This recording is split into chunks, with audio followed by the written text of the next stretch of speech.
The last game of this series.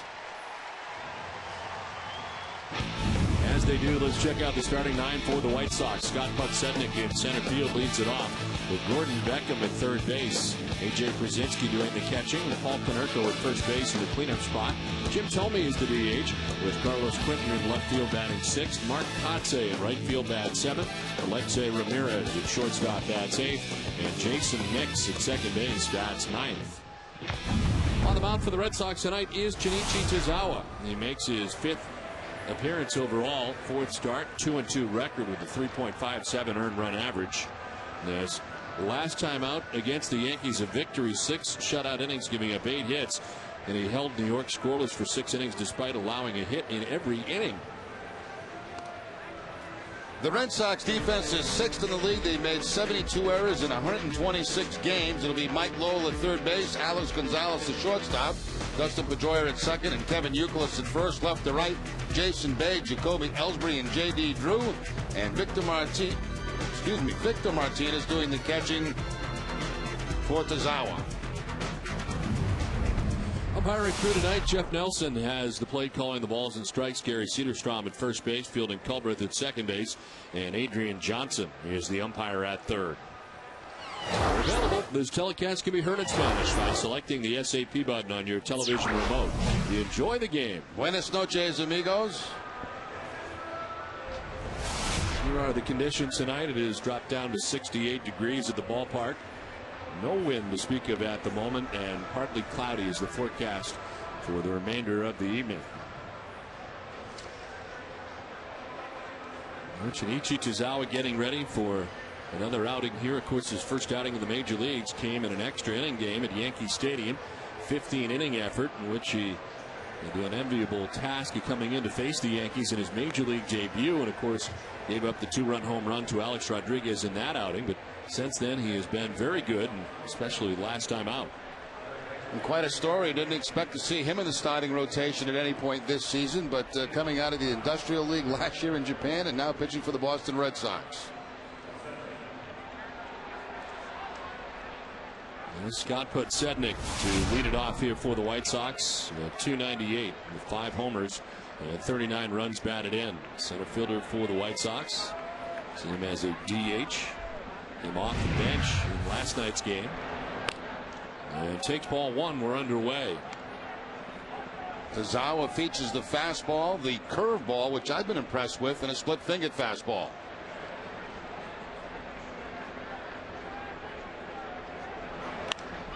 To center field. Ellsbury headed back to make the catch on the warning track. 1 down here in the first. Well, the newest member of the Red Sox getting settled in the bullpen. Billy Wagner, who is not expected to pitch tonight. In fact, Terry Francona said he'd likely be unavailable, as he had him throw a side session today, trying to get used to being here at Fenway Park, kind of settle in for the first night. He'd be available tomorrow in the first game of the series against the Jays. The numbers extremely good, as he is now just 15 shy of 400 saves in his career, but not likely viewing that here unless Papelbon's scenario back-to-back nights or some other reason has him in that capacity. But a great chip to add here down the stretch, and making a bullpen that's been very good even better. 1 out for Gordon Beckham, in the running for Rookie of the Year. You see his numbers with the White Sox. On the ground towards second, Pedroia flips to first, and there's 2 quick outs.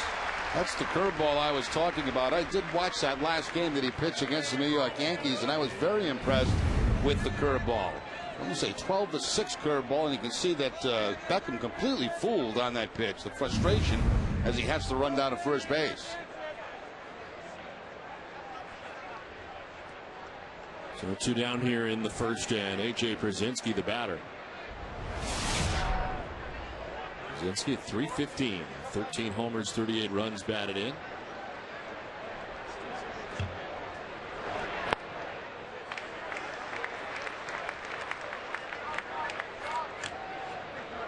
Talk about kind of the quirk in the schedule in which the Red Sox don't play the White Sox here till the end of August.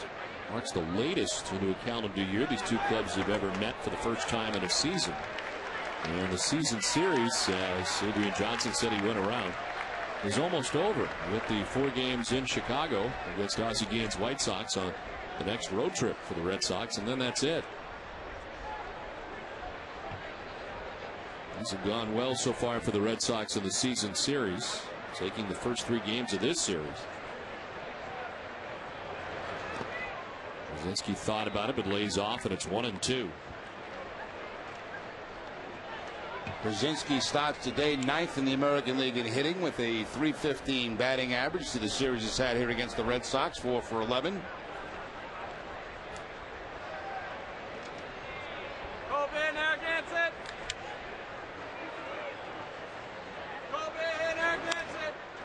On the ground foul outside of first. Hanks tough at 1-2. First splitter we've seen tonight from Tazawa. So we've seen all his pitches now, his fastball, curveball, and splitter.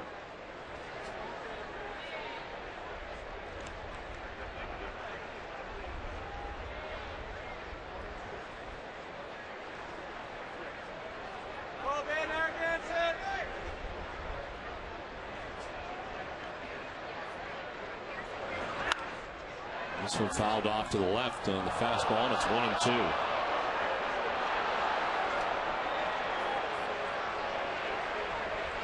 On deck for the White Sox is Paul Konerko as they bat here in the first.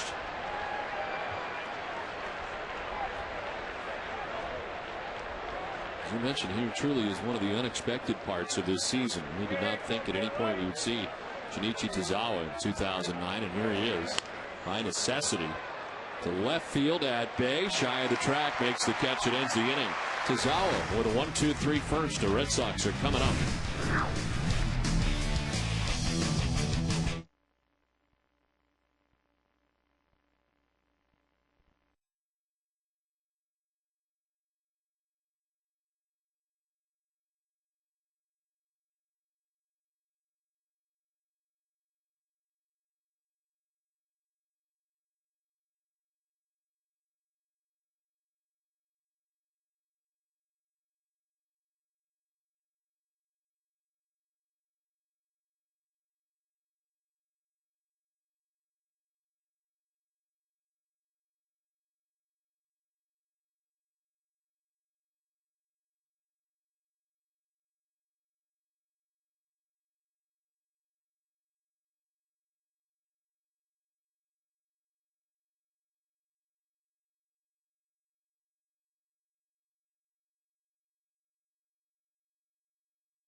Sox don't score in the top of the first. Red Sox coming up in the bottom of the first. Their lineup is brought to you by New England Chevy dealers.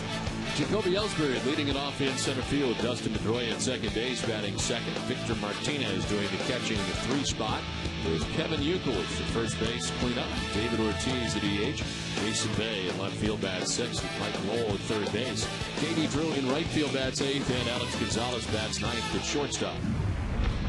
John Danks on the mound for the White Sox. Comes in with an 11-8 record. 246 opponent batting average against Danks. Tonight marks his 25th start of the year. And he pulls in strike one to Jacoby Ellsbury. I mentioned off the top his fine start last time out against the Orioles. That was at home in 6 1/3, giving up just 1 run.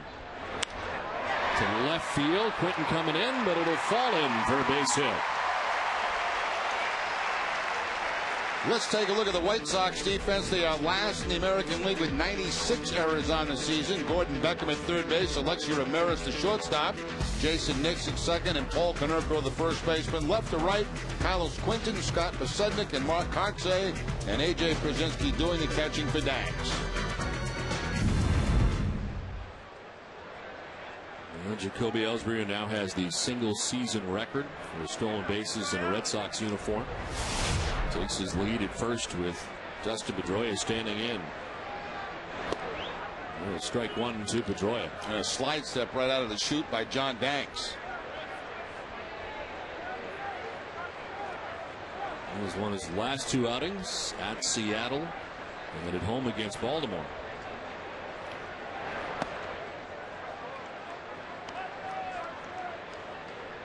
All of these White Sox pitchers work pretty quickly, and Danks does the same.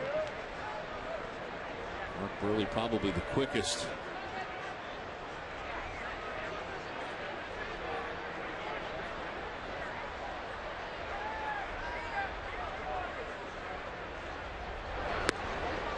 Inside for ball two, and it's 2-1 to Pedroia. Danks has never beaten the Red Sox. 0-3 in his career against Boston. Yeah, the numbers are not particularly great. 6.06 to go along with that 0-3 mark. He's given up 11 earned runs in 16 1/3. Lost his last start. That came at home against the Red Sox last year.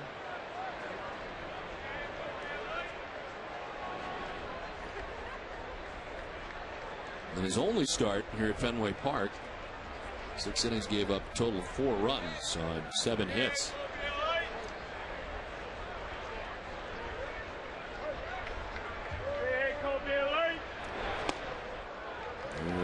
Ball 3, 3-1. I want to remind you all night tonight you can continue to contribute. Make your gift.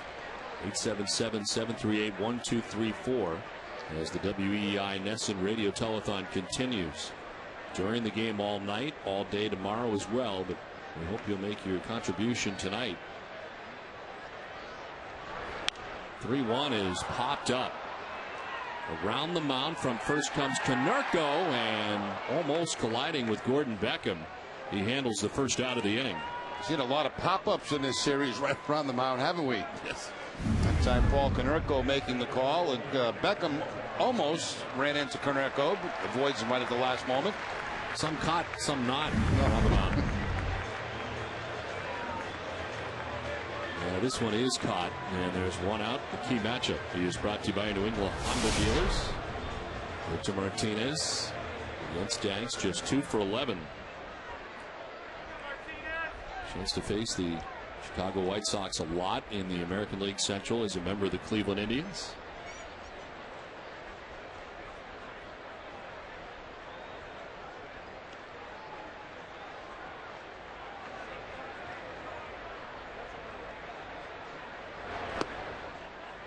What Danks is doing now is mixing up his delivery to home plate with Ellsbury at first base. He sometimes uses the slide step, sometimes he kicks the leg up high.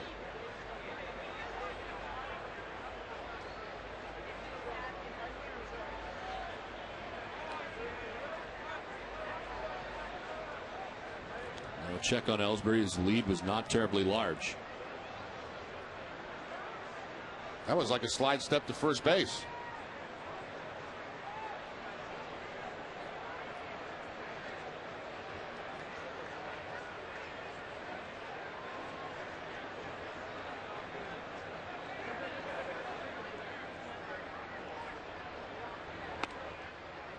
This is for ball 1, 1-1. A special night here at Fenway Park last night. David Ortiz of old with a walk-off win. 9th time that he has had a walk-off home run in a Red Sox uniform. 10th time in his career that he has done it. Took a while for it to take place in 2009, but still just as special. Big Papi's 2nd home run of the night. A walk-off victory here in Game 3 of the series against the White Sox.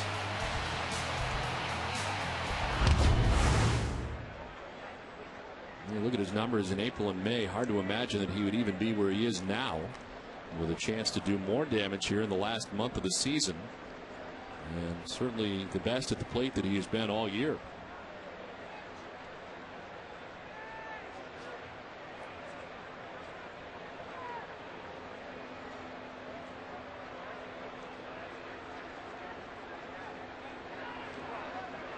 We appear to be leaning in the wrong direction initially, but gets back. Yeah, he uses two different moves to first base. One where he kicks his leg up high. The other is almost like a slide step to first base. And that's this one right here. So he's certainly getting a lot of attention to Jacoby Ellsbury here in the first inning. Evans at 2-2 to Martinez. He's got 14 career pickoffs.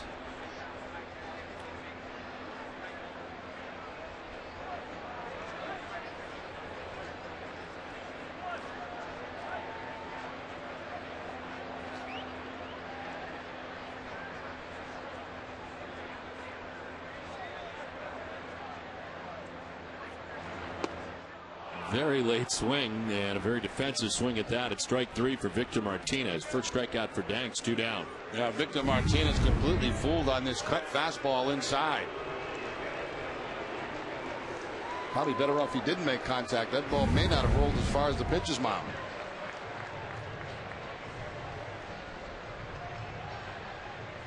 So 2 down. Ellsbury is still at first base. And here is Kevin Youkilis.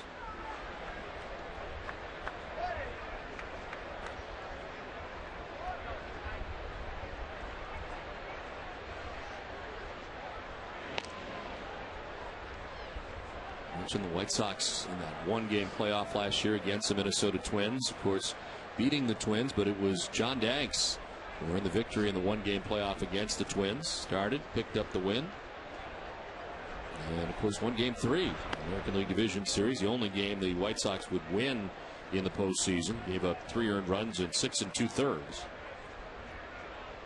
as the Rays were able to take care of the White Sox in 4 games in that series. White Sox kind of got hot at the end of last year, just in time. And Oz certainly hoping for the same this year in 2009. But right now things not going well. All of a sudden you drop 3 games to the Red Sox at a key part of the year, and they have fallen 4.5 games back of the Tigers now in the AL Central. Certainly have a better chance in their division than they do in the wild card scenario. Trying to hold up, and does, says Gary Cederstrom.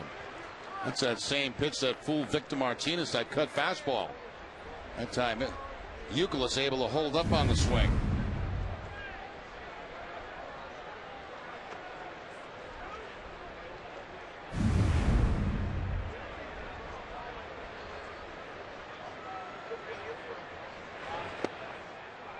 A strike, and it's 2-2. Youkilis didn't like it.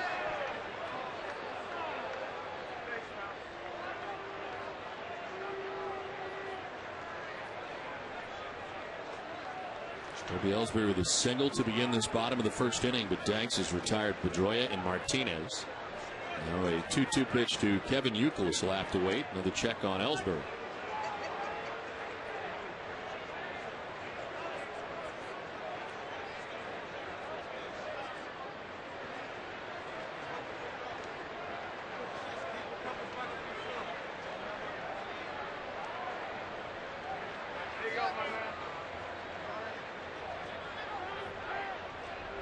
Danks is doing it all.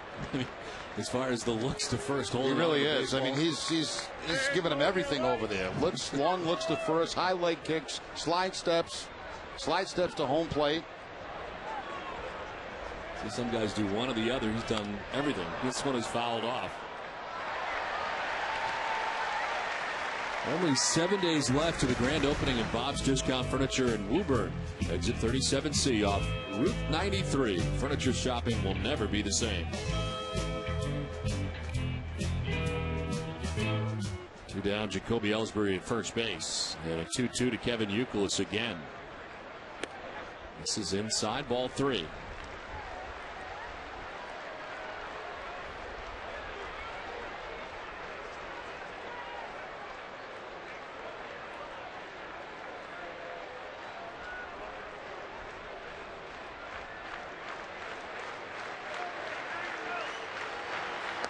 Youkilis went, and Gary Cedarstrom rings him up. Back-to-back strikeout for Danks. No score for Fenway at the end of one.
Rhode Island.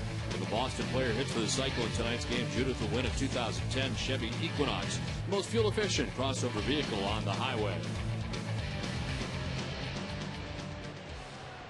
We head to the second inning on this Jimmy Fund Radio Telethon night from Fenway Park. The 8th annual WEI and Nesson combining, and we are scoreless as we head to the second inning. And it's a pleasure as always to have Mike Andrews from the Jimmy Fund up here with us tonight, and this is night number one, and so far things are going pretty well, it seems. They are, Don, but we're off to a very, very good start, just like I knew we would. You know, this is obviously a very tough time, and you know that people are hurting out there, but you also know that they're going to rally around the Jimmy Fund and make things happen for us. Well, the goal this year is $5 million, right? $5 million, Jerry. And you're almost at $1 million now. And are we happy to have you back? Thank you. I can't tell you. You know, I've been reaching out to try to get to you and just make sure you're all right and you look great. And you know, isn't it amazing how much support you've given over, geez, from your childhood to the Jimmy Fund, and here is someone who really, you know, and I'm sure has benefited from some of that research that's gone on over there at Dana-Farber, and we're so happy for you. This is line to left field for Konerko. Back to get at his bag. Konerko with a long single to start the second inning. Konerko 1 for 3 in the ball game last night. Picks up the curveball. That one stays a little bit high, and Konerko lines it right down that left field line for the base hit.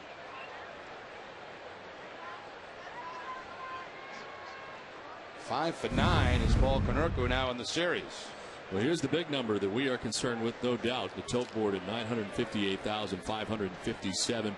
A good first day. Where were you last year at first day, would you say? Well, I think we closed out at about $1.4 million, Don. And, you know, I'm still very confident we're going to reach that because we're now reaching out to all of Red Sox Nation across the country, and they're going to come through. We've got a lot of supporters out there. They could all make a gift in honor of this guy to my right. Wouldn't that be a nice thing to do? I'm voting for that. And the number right at the top of your screen, 877-738-1234. And it is remarkable how the different states have become involved, too. I saw the map downstairs. It's incredible. It really is. And you know, to watch them color all those in, and, you know, they did that in day one. So I'm expecting that they'll be recolored. Maybe we got to go to different colors as we move along. Well, this has been an incredible partnership you see throughout Major League Baseball. The other teams trying to emulate what has been here for so many years in Boston. Well, you know, it really is. There's nothing like it in all of sport that we are aware of. A relationship that goes back to 1953. And not only that, the impact that the Boston Red Sox have had on the fight against cancer. I mean, it is just unquestionably one of the biggest impacts that any sports team could ever have on any disease. So we owe a lot to the Boston Red Sox, and you know, of course, with Nesson and WEEI partnering up in this thing, it's a phenomenal 2 days, because not only are we raising a lot of money that is helping this fight, but we're also telling stories and hearing from the researchers and the doctors who are really letting people know that, yeah, we are getting there, and we're getting closer by the minute. We hear some of the stories all day long, and they're so touching. I mean, you see how many people react to that. We hope that Red Sox Nation reacts tonight, as they always have, and very generous. They have, and I know they will. They sure will. They always do. They always do. We got a long way to go in the next night here tonight, and of course all day tomorrow, and tomorrow night here at Fenway Park, the WEI Ness and Jimmy Fun Radio Telethon. And Mike, I'm sure we'll have you on many more times between now and tomorrow night. We thank you for coming up. Thank you, Don. Thank you, Jer. All right, buddy. We'll see you. This one bouncing in. Victor Martinez able to knock it down. It's a full count to Jim Thome. Paul Konerko at first base, and nobody out to begin the second inning.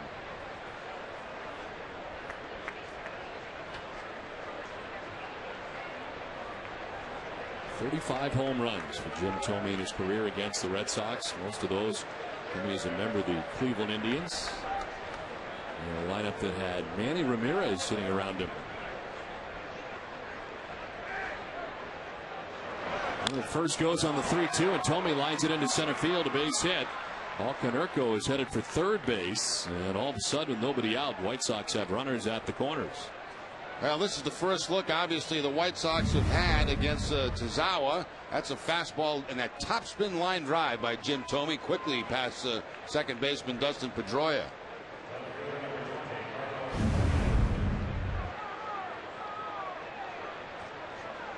They're at the corners with nobody out, and Carlos Quentin coming up.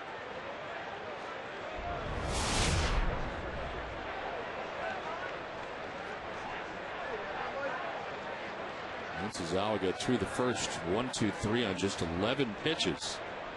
And a different result here so far in the second inning. Back-to-back singles.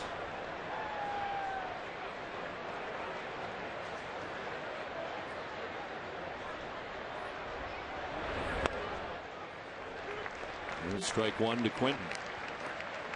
Tazawa, one of those guys, not overpowering with his fastball, has to work the corners to be effective. Mix up his pitches, his curveball, his splitter.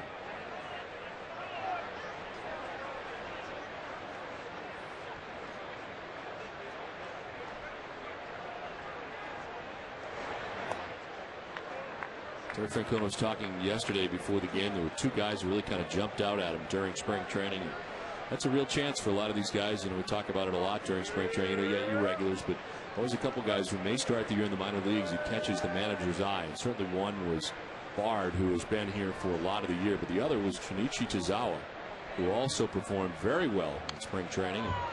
They're both in the big leagues and contributing here at an important time of the season. Yeah, I think people expected to see Bard at some point in the big leagues this season, and that was even early, but I don't think anybody expected to see Tazawa here in August.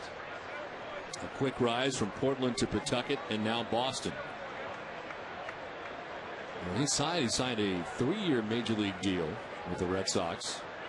I don't think they anticipated he'd be in the major leagues this season.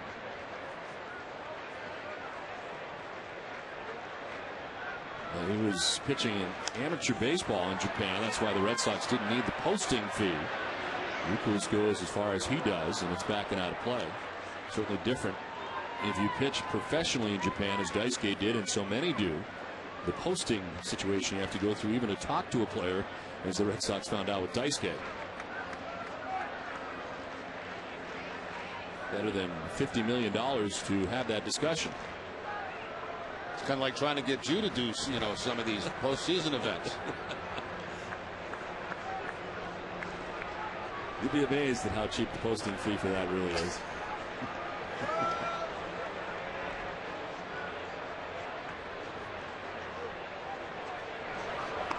It's outside, and it's 2-2 to Carlos Quentin.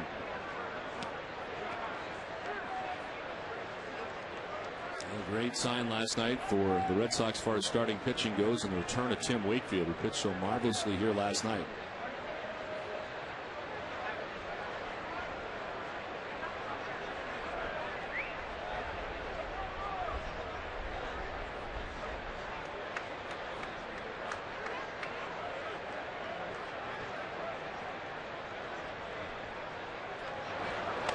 This is up over the head of Quentin on a breaking ball. And it's a full count, 3-2.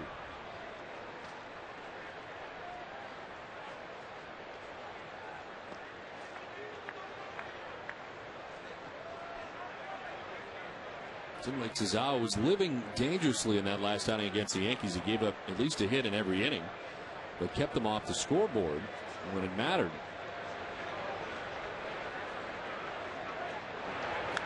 This one fouled straight back, still 3-2. Very defensive swing by Carlos Quentin on that 3-2 count. He got a curveball, did a good job fouling it off.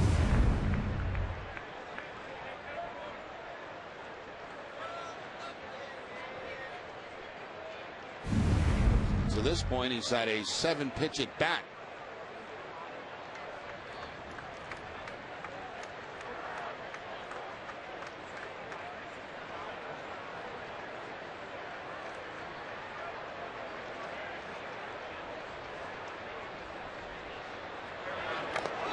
Quentin gets hit. Got him in the middle of the helmet. As he will head down to first base, says he's all right, and this will load the bases. Now that was a fastball too. The first one that went over his head was a curveball that he just got underneath of. On the 3-2 count, he gets the fastball. It looked like it got him right in the bill of the cat.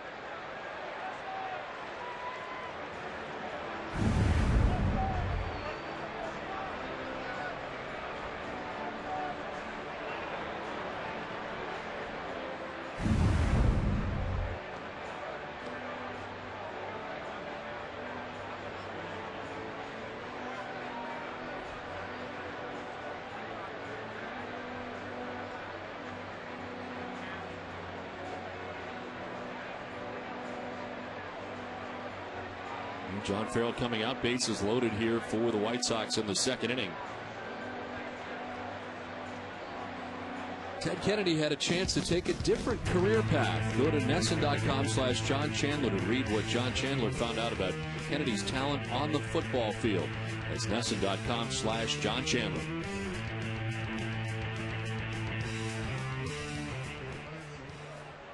Bases loaded here in the second inning, nobody out, and Mark Kotze's first start of the series. I'd say since joining the White Sox, hitting at 248 as he stands in here on the left side.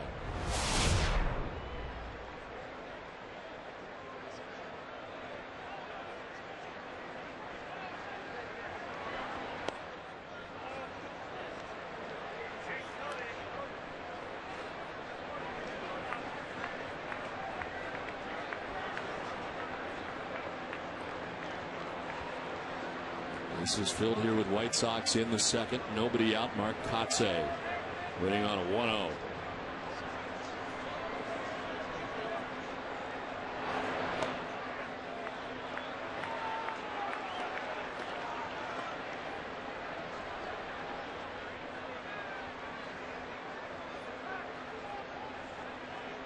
That's over the home run. 7 runs batted in on the season. His combined numbers between Boston and Chicago.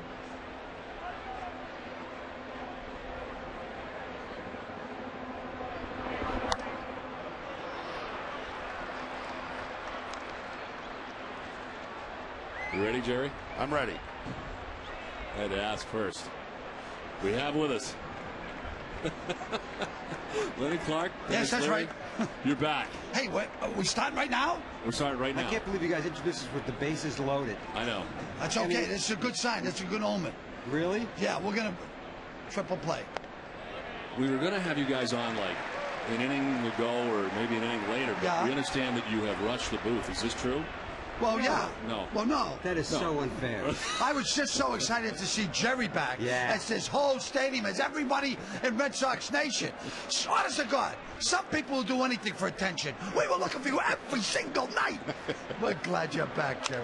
Thank you. When Lenny was here earlier this season, he suggested that you were tanking it and not really ill at home. Is that right? That's well, he thought perhaps there was a chance. Okay, Jerry, can I just go on record as saying I never thought that. I knew that you weren't feeling well. And I got to be honest with you, Jerry. I love you. You know, we all do. And you're our first #1 choice. But it became kind of a Red Sox Nation thing because I don't speak a foreign language. But listening to Eck became, at a certain point, I felt like I was learning to speak Chinese. I mean... And Eck's a great guy, but you can ask for more money now. I started to say things like, hey, nice moss to people that I know. And they're like, what are you talking about? You got some cheese? Okay. All right. Good boy. Nice. Guy? All right. It's All 1-1. right, that's just one. That's one. Well, Konerko scores to put the White Sox on top 1-0. Now, is that, I know that's official what you're doing, but not really. Is that required? Well, because you use all different colors like me. It's like a little kid coloring. Look at that. Well, it's completely different from what the Rem Dog's doing, too. Totally different. So, the same thing, kind of. And by the way, can I just mention, I know they're not giving out Emmys for this, but they probably should, because I've had enough of it. Your commercial in the back seat of the car with Jimmy Dunn, okay, is unbelievable. You like it or you hate it? Love it. It's really funny. Okay. Very funny. It's really funny. And I got to say, well, Rem Dog's been doing commercials for ages. He's a very experienced man. So I just want to say, in case they start doing Emmys for commercials, and one of you guys wins one, I just like to have it, like the Stanley Cup for a day. Yeah, you know no problem. That's no problem at all. I did that with Steve right when he won the Oscar. I actually took it from him, and I walked around showing people my Oscar. Who's gonna say it's not mine, right? Well, everybody was afraid of you. Well, that was back then. I've changed. I'm here for good, for the Jimmy Fund. That's right, the Jimmy Fund. We were here tonight. I met Mike Andrews, who's like, I don't know. And I introduced you to Pudge Fizz? I think Mike Andrews is taking the HGH because he's got to be 60-something. He looks like he's 40. He looks younger than me. It's unbelievable. Yeah, he's on there should be a list of old ball players who look too young. Carlton Fisk walks up to me. How old is he? 61 years old? He looks like that he could still be playing. I'm sick of it. I think we got to check these veteran, retired ball players and find out what drugs they're taking. It's like Stallone. They look way too young. Well, I'm sick of it. Well, I'm 78, and a lot of people look at me, oh, look, there's another route. That's not going to be a problem. See, I told you, we'll get out of this, all right? Okay? They're not going anywhere. Let's take a look at this first pitch you guys handled apparently tonight. How'd it go? We tried to crisscross it. Yeah, we noticed that. Oh, you got us? Yeah. I'm winding up. You see that? You're loosening up, you know. I saw it. This is Angelo. That's Angelo. Oh, look at me. I was look at that. We crisscrossed. Nice. It's better the second time. Yeah. You know what? Both the guys on the outer edges were surprised that we were throwing the crisscross. I guess we didn't communicate well enough. I said that was Nick Green. Yeah. And he thought it was, I don't know, maybe thought I was trying to pick him up or something. I said, look, I'm throwing you. And I was late, as you could see. Nick Green, I thought it was Mike Andrews. That's how young Mike Andrews looks. I thought that Nick Green was out on the field. I thought it was Mike Andrews. They have the fountain of youth in the locker room. Is that what it is? That's it. Well, we need some of that. Well, you do. I'm 78. Look at me. For 78, I can ride the bus for a dime. I look great for 78. A lot of people, a lot of the elderly people, down in Florida. I'm big down there. You know what I mean? Hey, we met Mike Lowell on the sidelines when we were coming off from throwing that first pitch. Great guy. Yep. But I mean, we're still like little kids. We love meeting him. It's exciting. Well, he thought he was meeting Willem Dafoe when he was talking to me, but that was okay. I agree to be Willem Dafoe to meet famous ball players. Now, how about David Cassidy? We met David Cassidy. I did a TV show with him. Really? Yeah, I've had so many shows canceled. Then I said, which one? I go, I can't remember. You can't remember. I really did. I did a show with David, and he was fabulous. Nice guy. Now, speaking of another guy that's taken whatever it is, that guy, how old is David Cassidy? He looks like he's 84. He's got to be. He was on television when I was a kid. The Partridge. The Impossible Dream season, he was on television in the Partridge Family, now, at the same 1967. time, Danny Bonaducci looks like about 102. Uh-oh. No, we're okay. I know, It's we're all all right. Nothing to worry about. Fly to left. Bay is there. Yeah. Make the catch. Well, don't give up on it. Comey scores the second run. Quinton will score the third run. This is not good. Yeah, the White Sox lead it 3-0. Now it scrapes this the wall. This is okay. Our bats are on fire right now. We're all right. Yeah, we just got to get up and get them down. It's okay. Don't worry. Nobody panic. All right? I'm not panicking. You're panicking. No, I'm not. I'm an old guy. Rem Dog's panicking a little bit.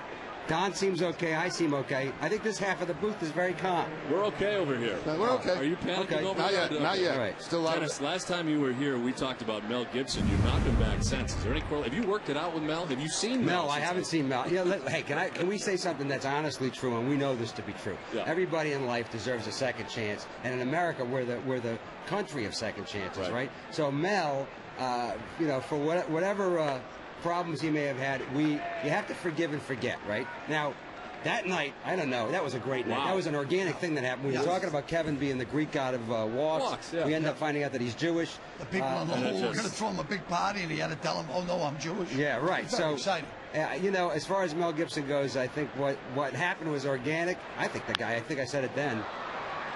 Base hit up the middle. From This is second not good. base.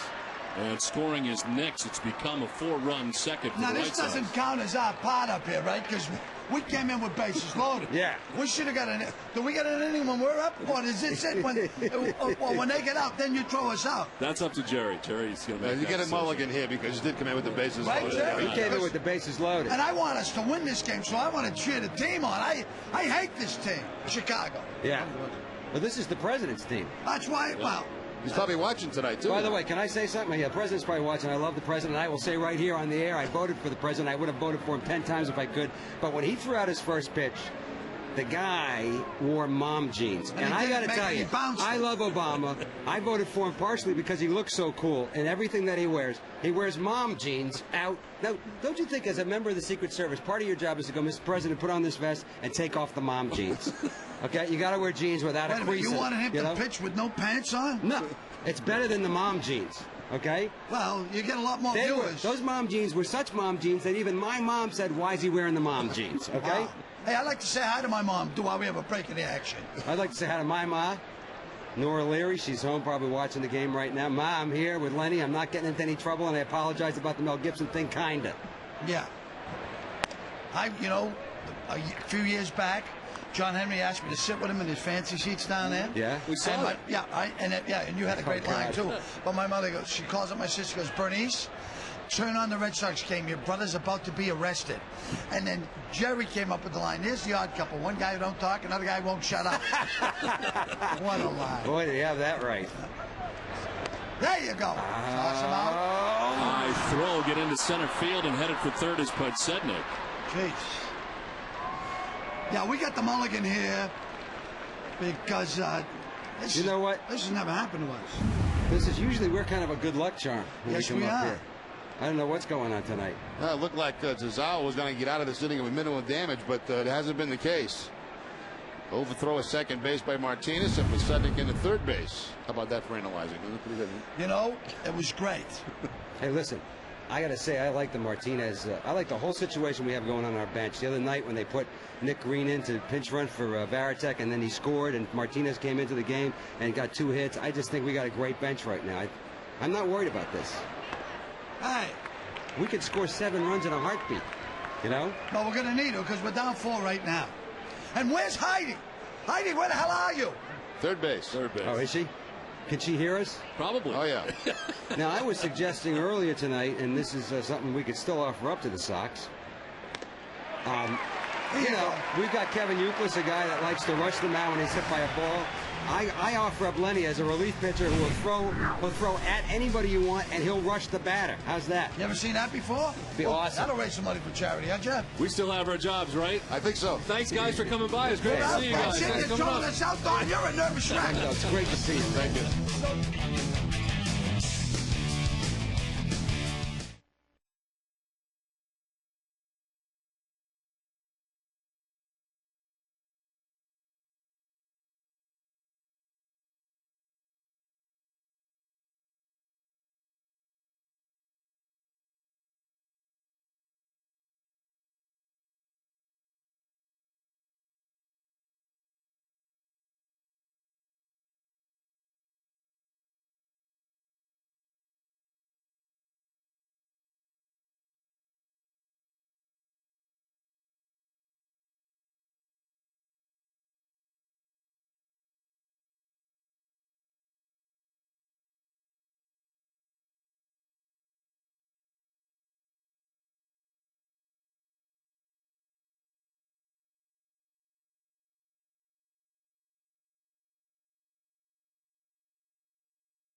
4-0. White Sox on top. They scored 4 times in the top half of the second. David Ortiz leads it off in the bottom of the second inning.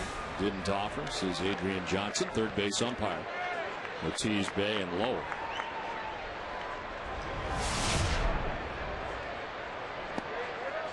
Right now, the White Sox got the shift on where they have both the shortstop and second baseman in the outfield.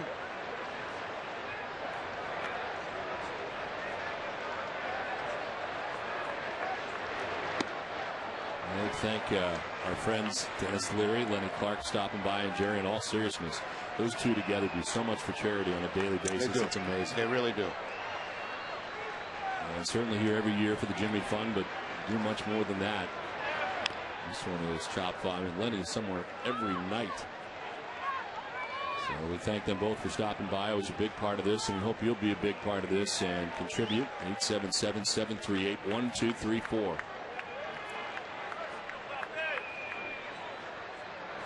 Ortiz, Bay, and Lowell in the inning as Ortiz skies one foul.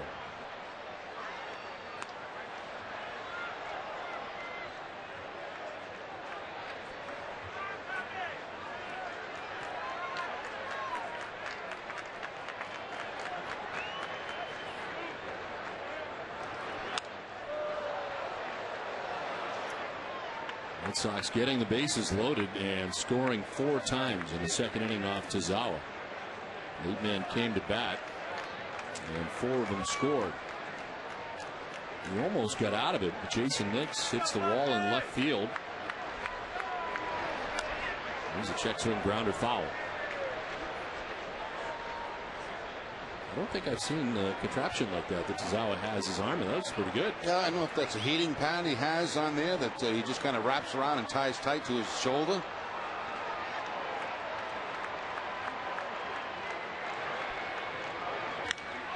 High drive to right for Big Papi. Back goes Kotze at the wall to make the catch.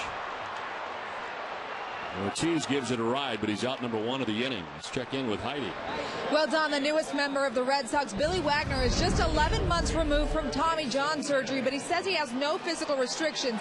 In fact, he said he'd like to be a closer again someday, just 15 saves shy of the number 400. I'd like the opportunity. I'm 15 saves away from 400. The Red Sox have a great closer in Jonathan Papelbon, and I would like to have that opportunity after 15 years of being a closer to reach that number. Will it get me in the Hall of Fame? That's up to you guys. But, I've played a long time. I'd like to have that opportunity, and whether it helps or it doesn't, 400's something that's very achievable for me, and I'd like to give it a try. Wagner said he is ready and willing to do whatever the team needs from him. Even with 385 saves over his 15-year career, the one thing Wagner does not have is a World Series championship ring. Don? All right, Heidi, thank you very much. Jerry, I'll ask you, how is this going to work? And where do you think he will be utilized for the most part? It's been hard. You've been talking to Terry Francona the last couple of days, and he's been trying to explain. I don't think he's quite sure yet himself how he's going to use Wagner. Certainly not in back-to-back days. He may get a chance to close games out when Papelbon is maybe work 2 or 3 games in a row. He may come in just for situations to get left-handers out. But they're going to be very careful with him because, as he said, he's still just a year removed from Tommy John surgery. Well, some 14 months for Wagner. The numbers are certainly there, but we saw what happened with Gagne from a mental standpoint when he got here and was not going to be the closer. There's no doubt about it. It affected him psychologically. Yeah, that was all set up to have Gagne pitch the 8th and Papelbon the 9th, and it didn't quite work out that way. Seems like they're staying away from that scenario this time. And I'm just wondering, from a mindset standpoint, how much that'll affect Billy Wagner coming into games where that adrenaline is not pumping. Say he's pitching the 6th or the 7th. What happens then? We'll find out, I guess. And because he's never done that, he probably doesn't know himself right now. Uncharted territory. And Mike Lowell bats after the walk for Jason Bay. 1 out, 1 on.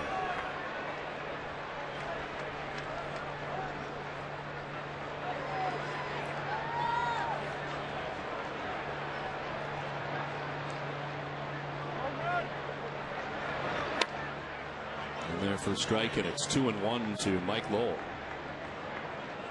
Mike with a 9-game hitting streak heading into tonight's action. Here are the numbers during the 9-gamer.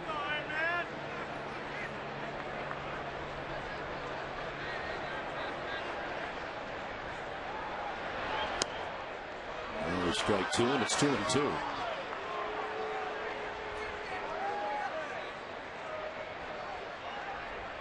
The Red Sox have had great success against the White Sox, especially here at home. They've won 8 of the last 9 games against the White Sox here at Fenway Park.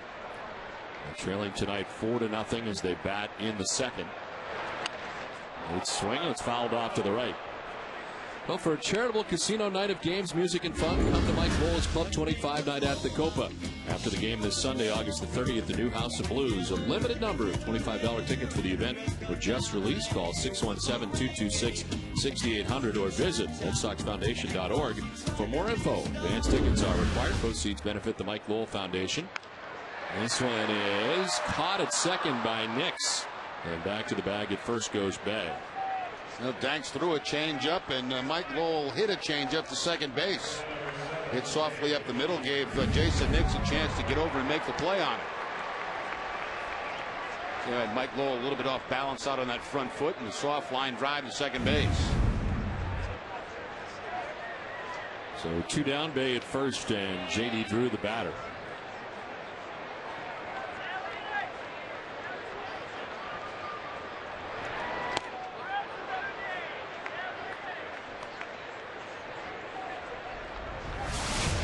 Drew has 16 homers and 50 runs batted in. And hitting out of that 8 spot pretty regularly lately. Slid into the 3 spot when Victor Martinez sat out.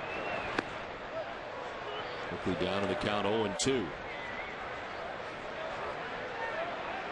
Relatively quiet homestand for him so far. 3 for 14 during the homestand.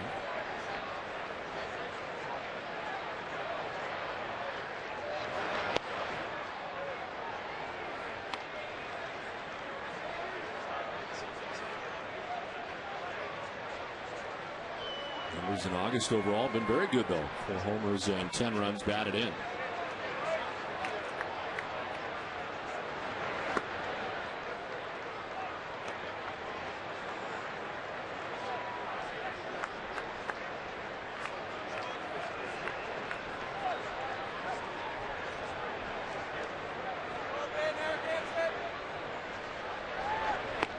Strike 3 call. Drew knew it. Takes with him the 3rd K for Danks. We're through 2. White Sox lead it 4-0.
Call 888-MY-GLOBE or go to bostonglobe.com/sports. 3rd inning back at Fenway Park. White Sox on top 4-0. As A.J. Brzezinski leads it off and fouls off the first pitch from Tozawa. Brzezinski, one of those very aggressive hitters, does not walk very much, does not strike out very much.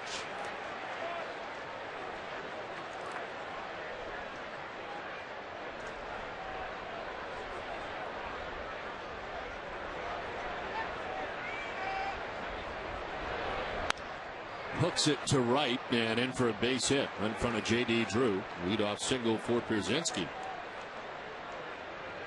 Looks like Brzezinski gets the split-fingered fastball that time from Tozawa. A little bit off balance, but able to pull it and hook it in the right field for the base hit.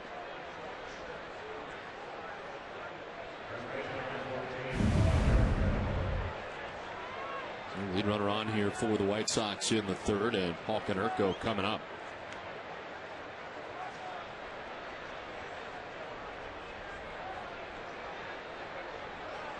Konerko with a single in the second inning, 1 for 1.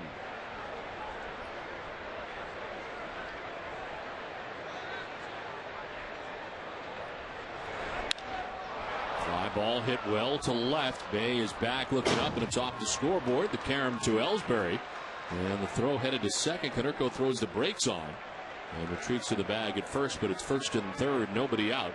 And more good hacks here at Shinichi Tozawa in the third. Yeah, you mentioned Don last time out against the Yankees was able to get out of some trouble, but tonight that ball right down the middle of the plate, and Konerko now 2 for 2 in this ball game. Could not minimize the damage back in the second inning, and a great start here in the third inning for the White Sox. Now Konerko on fire in the series against the Red Sox. It is first and third, nobody out, and Jim Thome coming up.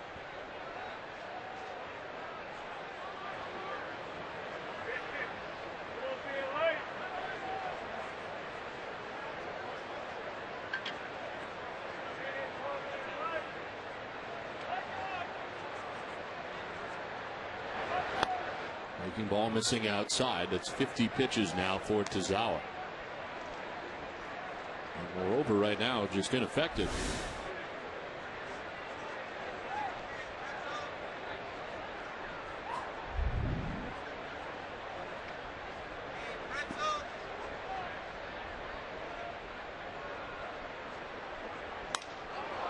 To right field, right at J.D. Drew, who makes the catch. Tagging at third is Brzezinski. He will score, and the White Sox take a 5-0 advantage. Second sacrifice fly of the night for the White Sox. Kotsay getting a run home back in the second inning, and now Jim Thome with the semi-line drive out to right field to bring in another run.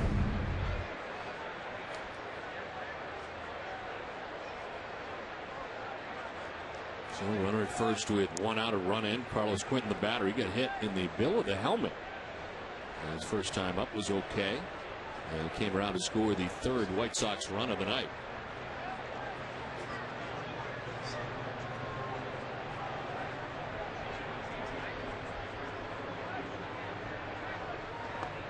Breaking ball snapped off in there for strike one.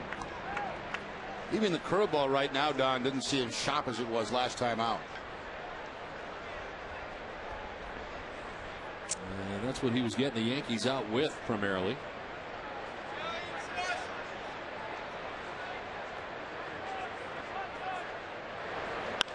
There's a high fly ball to left field, sending Jason Bay back at the wall. It is gone into the monster seats. A 2-run home run for Carlos Quentin, his 15th of the year.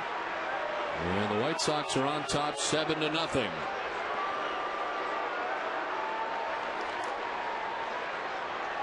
So we just mentioned the curveball not as sharp as it was last time out. Here's the curveball. It just stays about thigh high. And Carlos Quentin with that uppercut swing finds the monster seats. So Tozawa not fooling anybody tonight.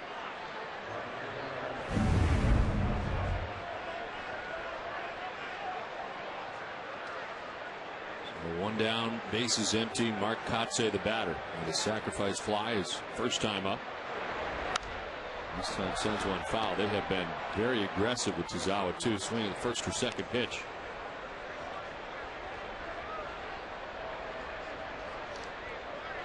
Red Sox have 7 runs on 7 hits.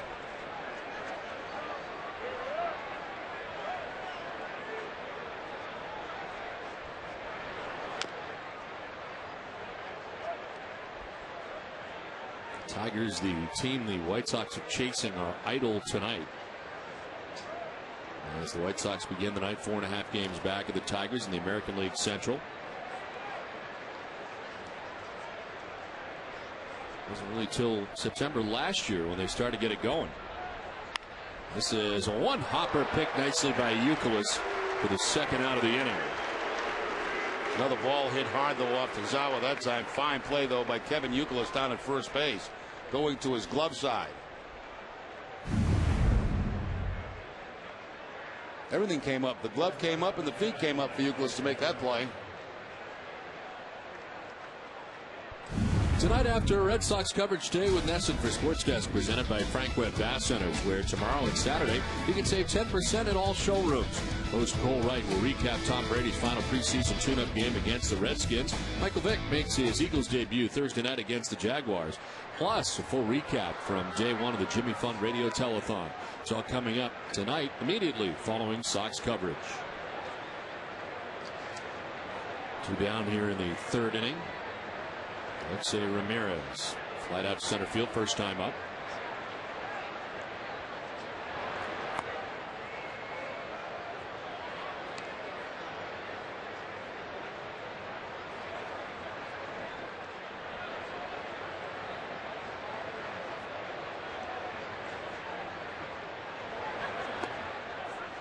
This is for ball 2, 2-1. Tazawa had a 1-2-3 first inning on just 11 pitches. He faced 8 batters in the second, gave up 4 runs. He's given up 3 quick runs here in the 3rd. A 2-run shot for Carlos Quinton. It's ball 3, 3-1.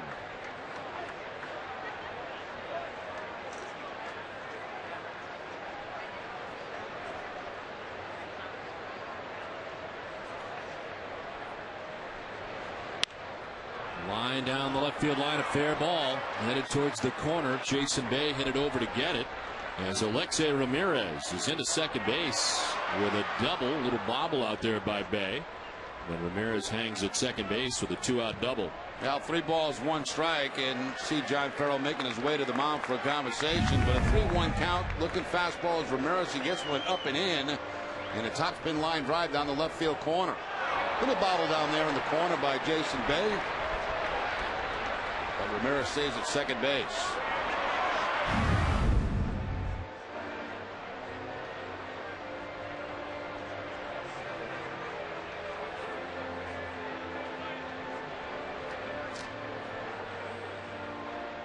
New this season, the Red Sox limo package provides fans with a luxurious and worry-free trip to and from Fenway Park. A Brewster Coach limousine will bring your group of 10 to the park, where you'll enjoy the game from the new right field roof box seats. Book your Red Sox limo package now by visiting redsox.com/limo.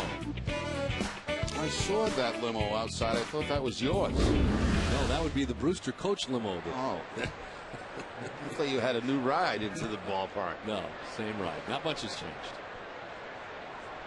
Jason Nix bats with Ramirez at second base.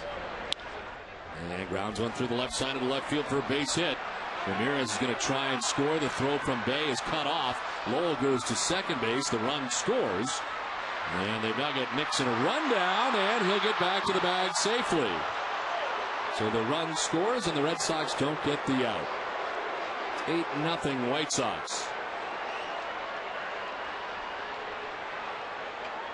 Now Lowell cutting that ball off, trying to bring an end to the inning. The runner at first base, Nix, doing what he's supposed to do, get caught in a rundown, but the Red Sox botched the rundown.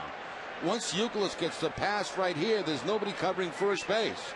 LaJoya bobbled the ball. By the time he got the ball back in his hand, there was nobody there to throw it to, and it was too late anyway. This one's getting out of hand early. Action for the first time. The Red Sox pen. Manny Del Carmen just getting up. It is 8-0. And Scott Podsednik, the batter. There's strike one. Sednick flied out in the first. He singled and stole a base in the second inning.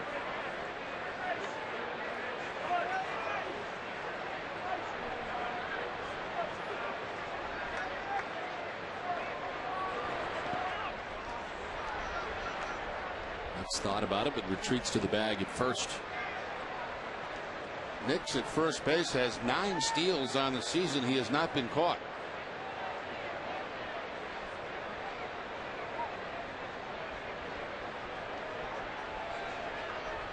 He's had a big night out of the number 9 spot.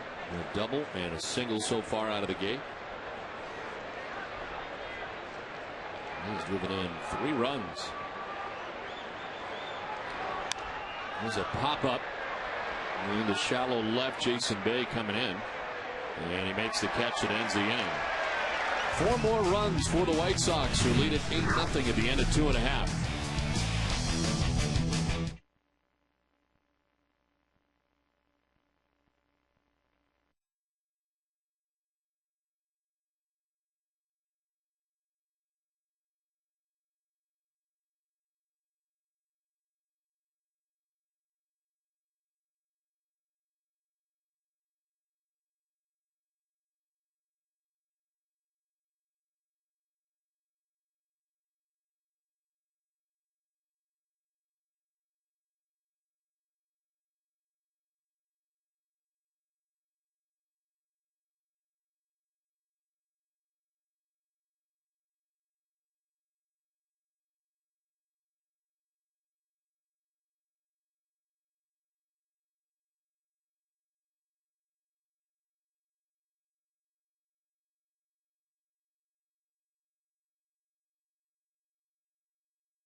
The Red Sox, they get 4 runs in the second, 4 runs in the third.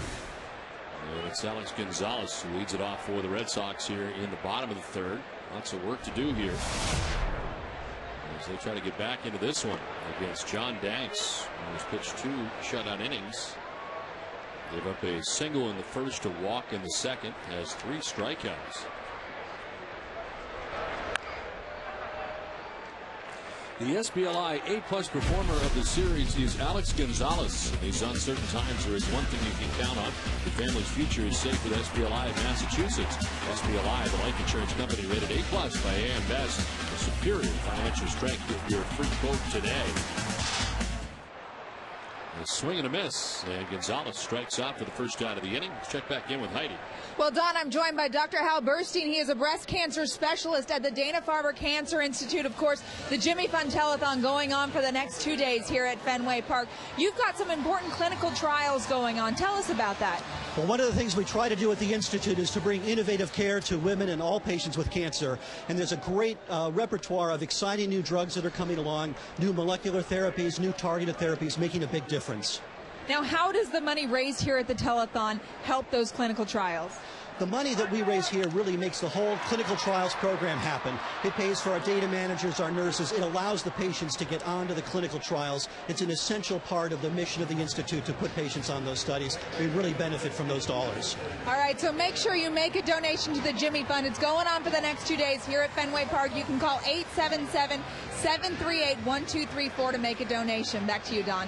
All right, Heidi, thank you very much. And very good news as today has been off to a good start as we check out the tote board. just up over 1 million now. As Mike Andrews told us earlier, last year at this point they're about 1.4, so certainly hoping for that. A lot left to tonight as the Jimmy Fund telethon going on tonight until midnight here at Fenway Park, and all day tomorrow to midnight tomorrow night. We hope you'll contribute. Again, that number 877-738-1234. We need somebody from West Virginia, Jerry, as everybody on the map is represented with the exception of West Virginia. There's got to be somebody from West Virginia. No question about it. Matter of fact, I predict that we'll get a donation from West Virginia in less than 10 minutes. All right, we're on it. I know somebody in Virginia. If they'd just be nice and call somebody who they know in West Virginia and send a donation, we'll be all set. No problem. Well, it's 2-2 to Dustin Pedroia with 2 outs here in the 3rd inning. Red Sox trailing by 8 runs, have just 1 hit.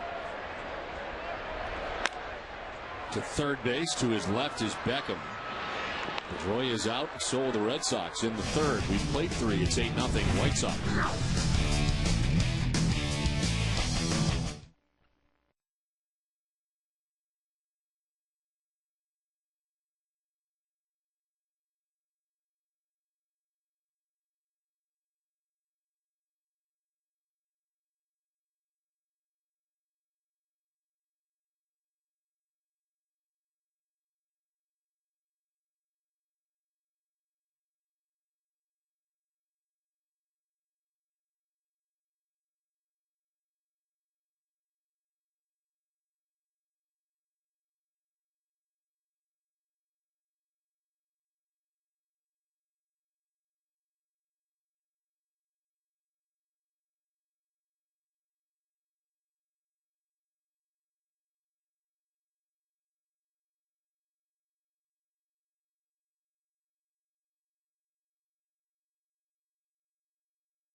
Tomorrow at 5:30, watch Friday Night Fenway presented by the Halfway Cafe. Come to one of the 6 locally owned convenient Halfway Cafe locations to experience one of their meal deals. 7 meals for just $7 each. Visit thehalfwaycafe.com for a location near you. 4th inning back at Fenway Park. 8-0. White Sox on top. Zawa back on the mound. Now he's pitch number 66. As he works to Gordon Beckham, hitting off this inning for the White Sox. He's quickly down 0-2.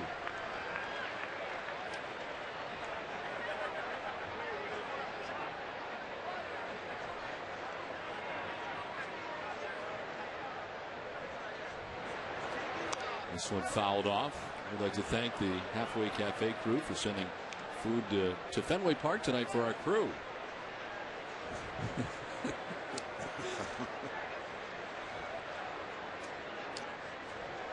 It's good to be back together.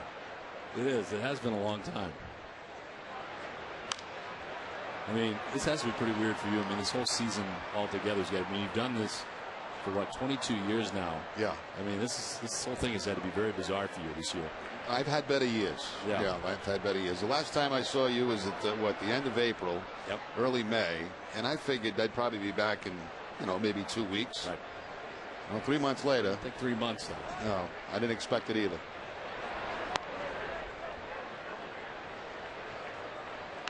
Little blip on the radar screen, that's all.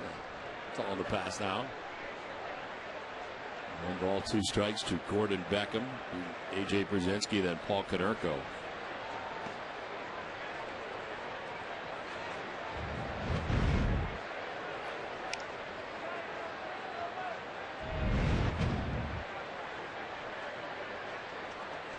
The Red Sox out hitting the Red Sox 9-1.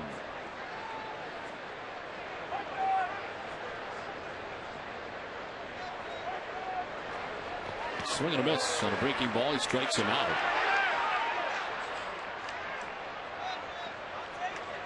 And there's 1 out here in the 4th.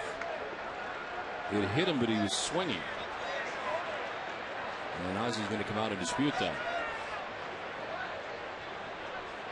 Not for very long, though. He got the answer, I guess, immediately from Nelson, the home plate umpire. Take one more look at that last pitch. It is a curveball. Here's the swing by Beckham.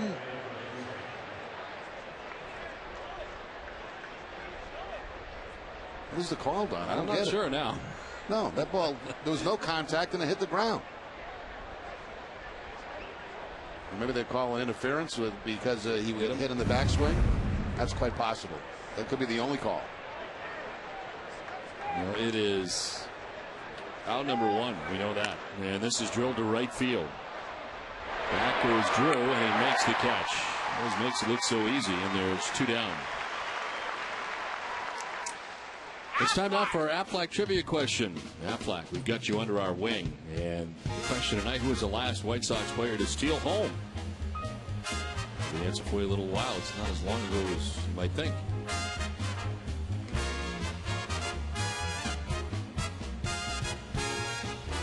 So 2 down here in the 4th inning. And Paul Konerko has been red hot in this series. And tonight, for that matter, he's 2 for 2. He scored 2 runs.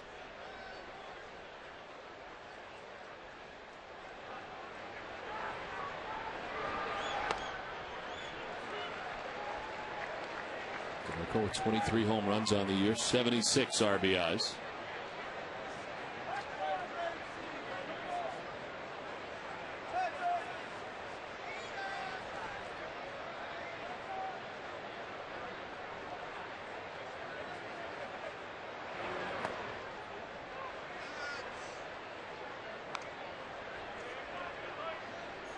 Red Sox will welcome the Toronto Blue Jays in town tomorrow night.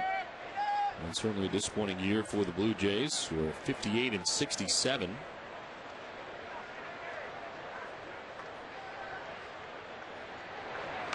it certainly became sellers heading towards the trade deadline.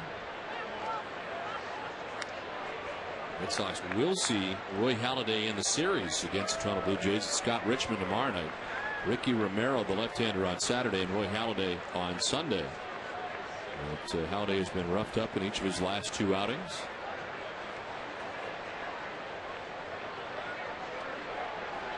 Now 1-2. Missing, and it's 2-2 to Konerko. Yeah, the Blue Jays 20 games out of first place, 58-67. Baltimore 27 games behind. Boy, that makes for a long last couple of months of the season.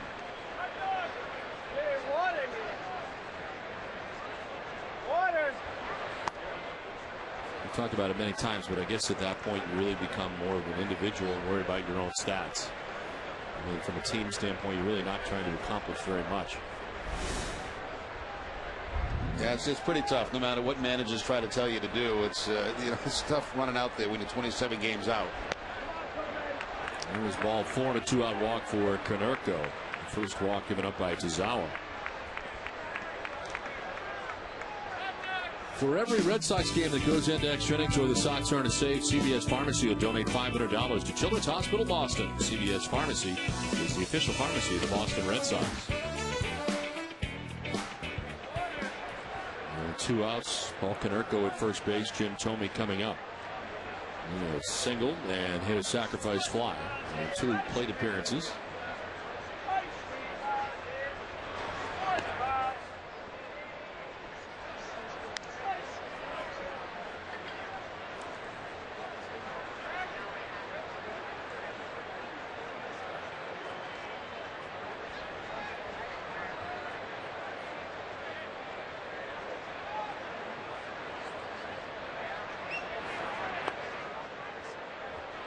Gonzalez falling behind 2-0. Manny Del Carmen had been up earlier and is about to get up again.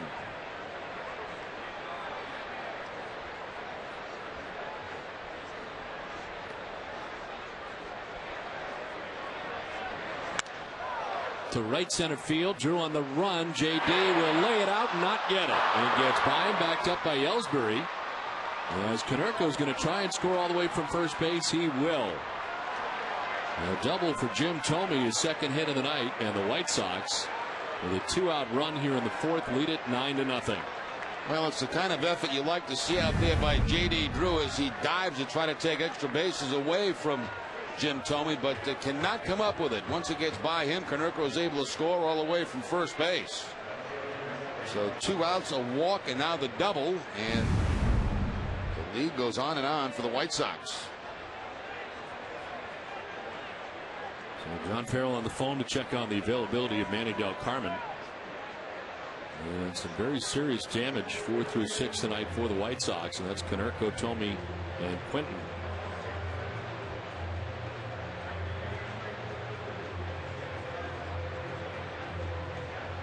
They had 2 quick outs here in the fourth inning. A strikeout and a lineout for the walk of Konerko, doubled by Thome. It's happened fast, and Carlos Quinton will be next.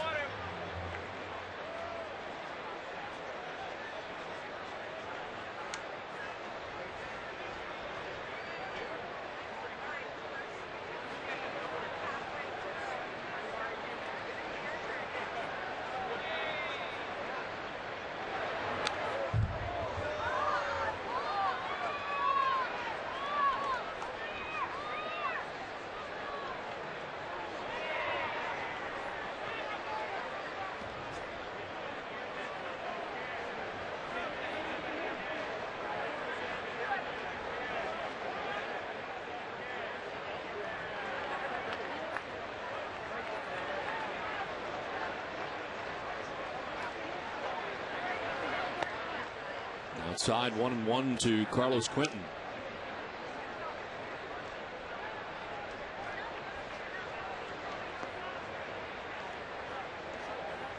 Jim Thome at second base, 2 outs here in the fourth inning.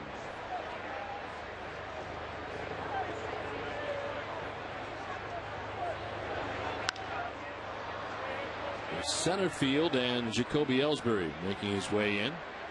Puts it away to end the inning. White Sox add a run and lead it 9-0.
for him.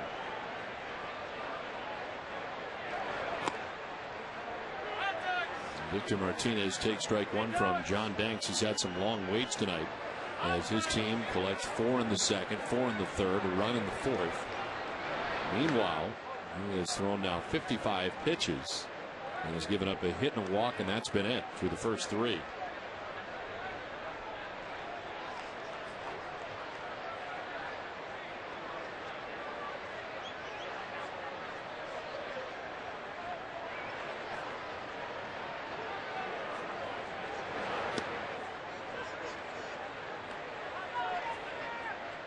Struck out Victor Martinez. First time he faced Martinez, and has 4 strikeouts tonight. Martinez fouls it off to the right, and it's 2-2. Let's check out the answer to our Aflac trivia question. There is the answer. Who was the last White Sox player to steal home? It was on July 31st of this year. Jason Nix. It wasn't technically a straight steal like Jacoby Ellsbury had against the Yankees back on the 27th. Did it on a double steal. It's actually the second White Sox player this season to accomplish the feat. Chris Getz did it June 27th against the Cubs, and here was the double steal as Peter comes back home with it. It's too late.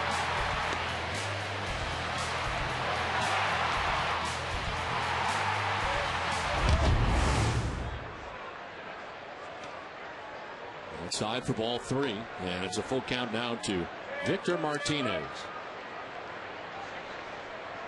Evan Youkilis and then David Ortiz expected here in the bottom of the 4th inning. Shot to the backhand of Konerko at first, covering his Danks for the out. And there's one away here in the 4th inning. Well, special guests from the Red Sox tonight, some Jimmy Fund patients. The Pardee family enjoying the seats here tonight. The McKinley family as well. Donated from the owners in the owners' seats tonight, and the Walsh family here as well as part of our Jimmy Fund radio telethon from Fenway Park tonight. We hope you will contribute at 877-738-1234.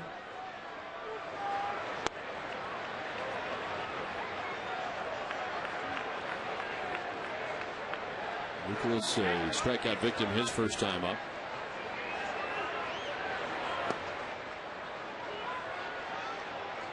Well, John Danks, another one of those quick workers for the White Sox.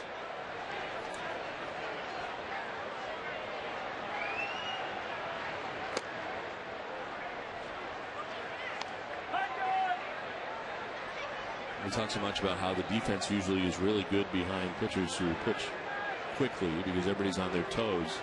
It's not the case for the White Sox. They are last in fielding percentage, even though most of their starters work this quick.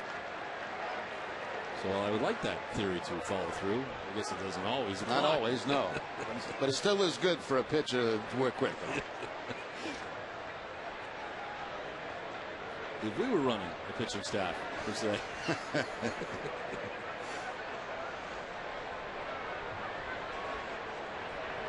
This is a line to third. Good elevation that time by Beckham, who comes down with it. And robs Youkilis of the base hit. There's 2 down. No, perfect timing on that lead down at third base by Gordon Beckham. Soft line drive and right at the apex of the jump. Wow. You like that? That was awesome. That came to me as I was staring at a wall a month ago.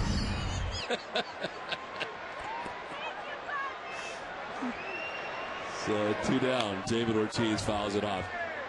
Now, at which point was he at the apex? That's the top? Yes. The very top. Don, you went to college. You're the guy that should know these words. That means nothing. Hey, by the way, West Virginia's checked in. So. Oh, that's good. I knew he'd do it. That's great. So every state has now been represented. Doesn't mean everybody's got to stop. We can do it again.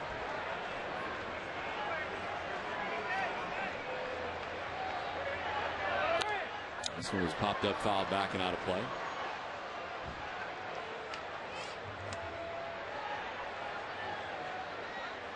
Seven in a row retired now by Danks. He's got 2 outs in the 4th inning.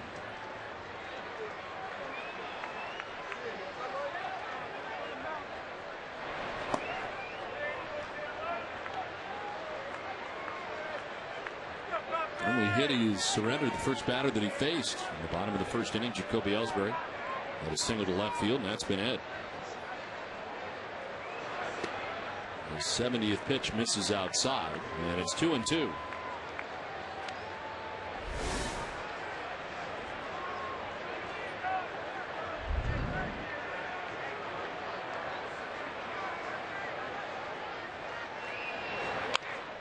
On the ground softly, charging is Ramirez from short right, and it's not in time.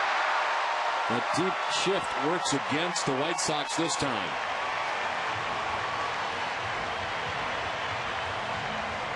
Well, we mentioned in the first at bat also they had both of the defenders, the shortstop and the second baseman deep. You see it here. The ball is not hit hard. And Ramirez can't get it to first base. It's Big Papi hustling down that line, going as hard as he can. Look at Papi picking him up and putting him down.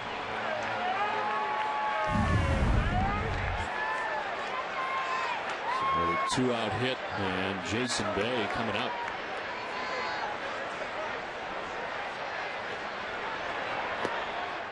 And there for strike one. I guess under that theory in the shift, it's pretty much that's all he's going to do. We'll give it to him.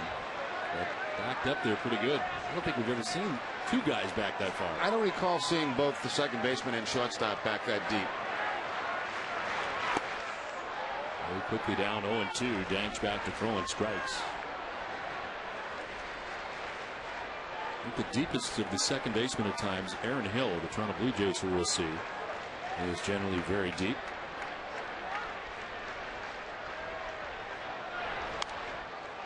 Foul off to the right, 0-2.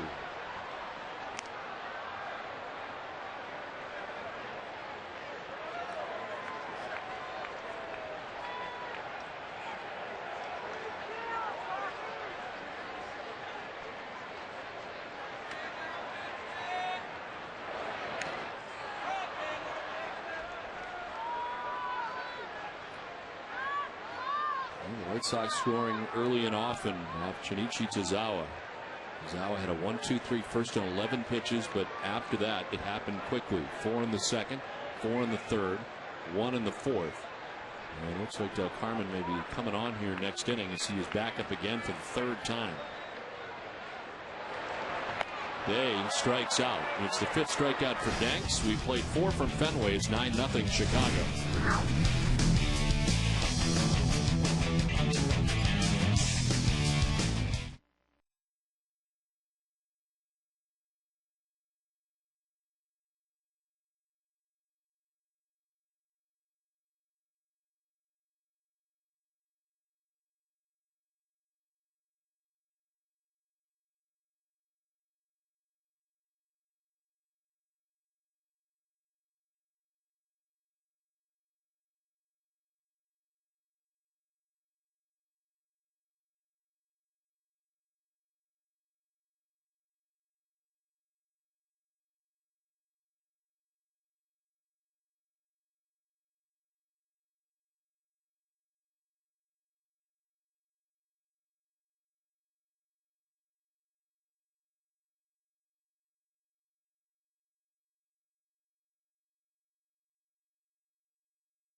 afternoon as she takes a look at the people behind the event and those who benefit from your generous gifts on the Ultimate Red Sox Show, presented by Arbella Insurance.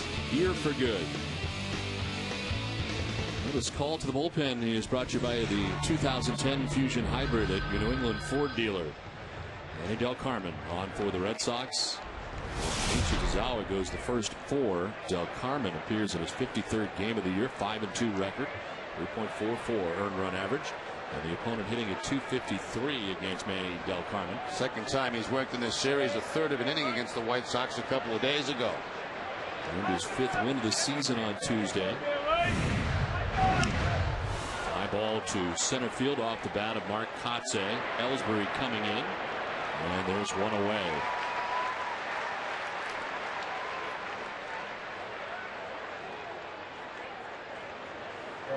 So Tazawa going 4 innings, giving up 10 hits and 9 runs.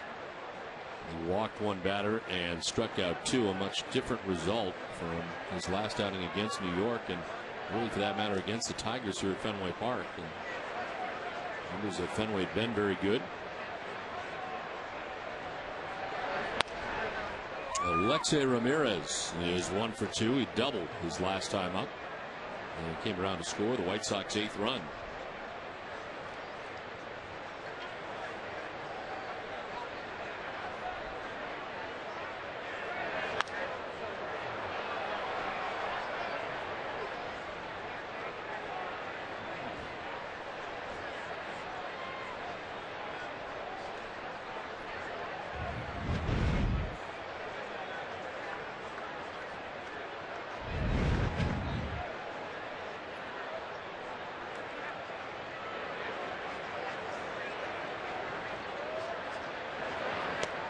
Is fooled on the pitch, and it's 1-2. That's a pitch that Manny Del Carmen has used more this year than I think I've ever seen before. That changeup, and a good time to use it too, because on the prior pitch, Alexei Ramirez was way out in front of the fastball. Generally, you see pitchers come back with something off speed after that kind of a swing.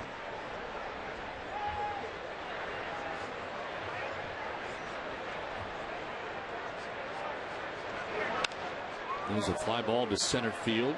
Jacoby Ellsbury has been busy tonight. He's handled the last 3 outs, and there's 2 down. Back-to-back changeup. A changeup that time from Del Carmen to get the second out of the inning.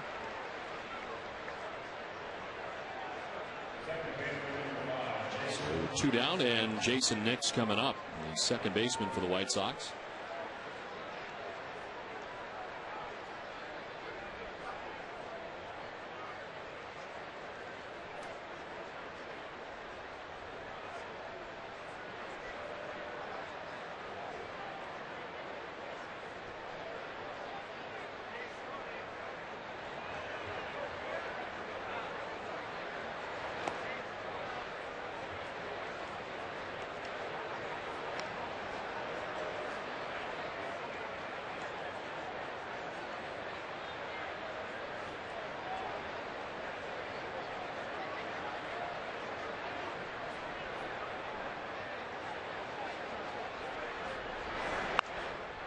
On the ground to shortstop Alex Gonzalez.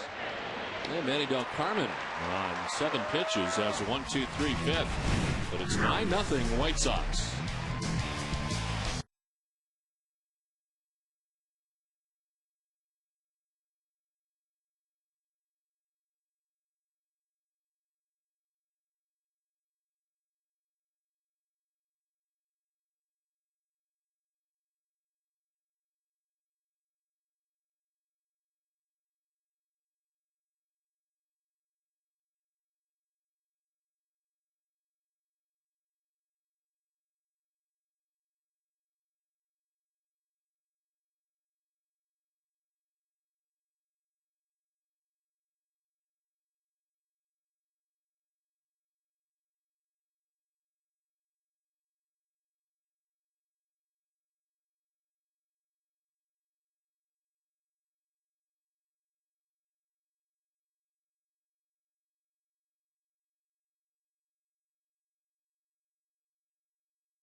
9-0. White Sox on top of the Red Sox. Bottom third of the Red Sox order. Mike Lowell pops it up foul off to the right now to play. And Drew and Gonzalez to bat against John Danks here in the 5th.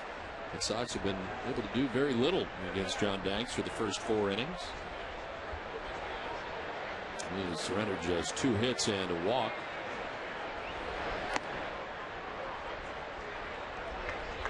Hits a single for Jacoby Ellsbury in the 1st inning. And David Ortiz with a single in the 4th. This is on the ground left side. The shortstop Ramirez. Low throw dug out by Konerko. Let's check back in with Heidi. Well done, Mike Lowell has a great charity event coming up this Sunday night. It's called Club 25, a night at the Copa. And besides being a fun event, it's for a good cause.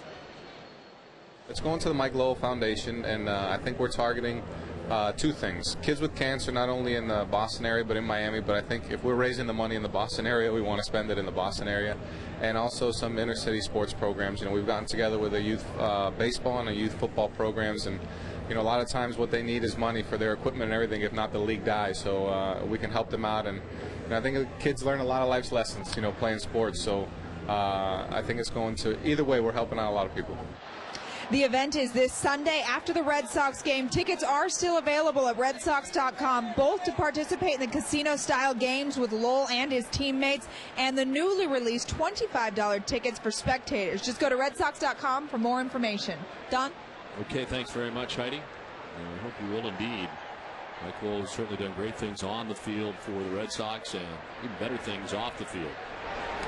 As J.D. Drew takes the 1-1 for ball 2, 2-1. That's one area, Don, where today's players have really stepped up forward, you know, compared to actually when I played. I mean, it seems like everybody has some type of foundation, trying to do something for the community. Drew's trying to do something for the Red Sox as he sends one down the right field line. As he get around the pole, it does. It's gone. J.D. Drew's 17th home run of the year gets the Red Sox on the board for the first time tonight.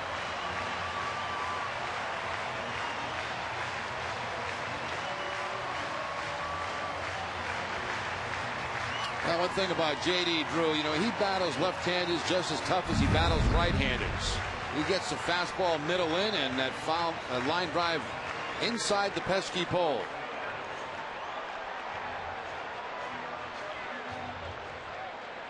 A little bit like David Ortiz's home run last night. It's similar. As Alex Gonzalez bats. He's 17 now in the year for Drew. And another $500 donated to the Red Sox Foundation for that home run, thanks to Hess and Hess Express. Hess committed to helping the cause.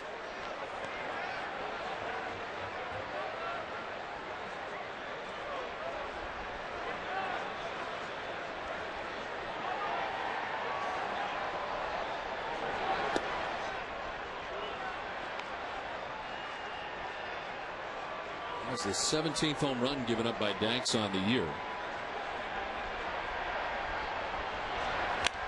Here's a fly ball to deep left field for Alex Gonzalez. That is back, and that is gone. The Red Sox go back-to-back. The 8-9 men in the Red Sox order here in the 5th.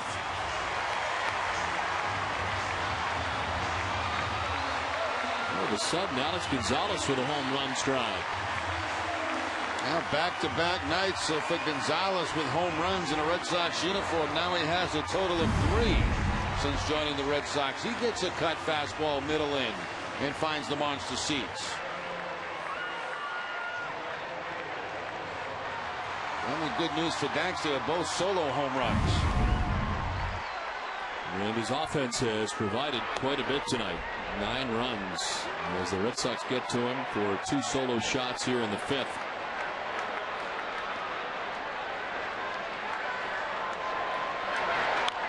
Ellsbury chops one down the first baseline, hits the bag, and it's a fair ball. Ellsbury will stop at first base. Konerko, a very good fielding first baseman, has lined up to make that play, but then it kicked off the bag. Yeah, that's when you know you're going good as a hitter right there. You get one right down that first base line, and it changed directions on Konerko. Konerko had this ball lined up. Let's see where it does hit. Right off the side of the bag and right to the left of Konerko.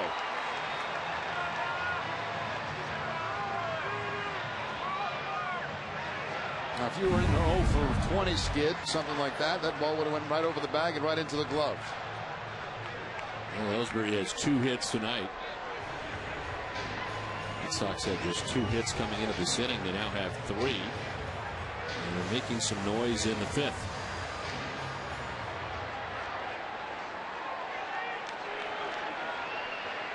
Well, he's 0 for 2. He's popped out to first, grounded out to third. And takes ball 1.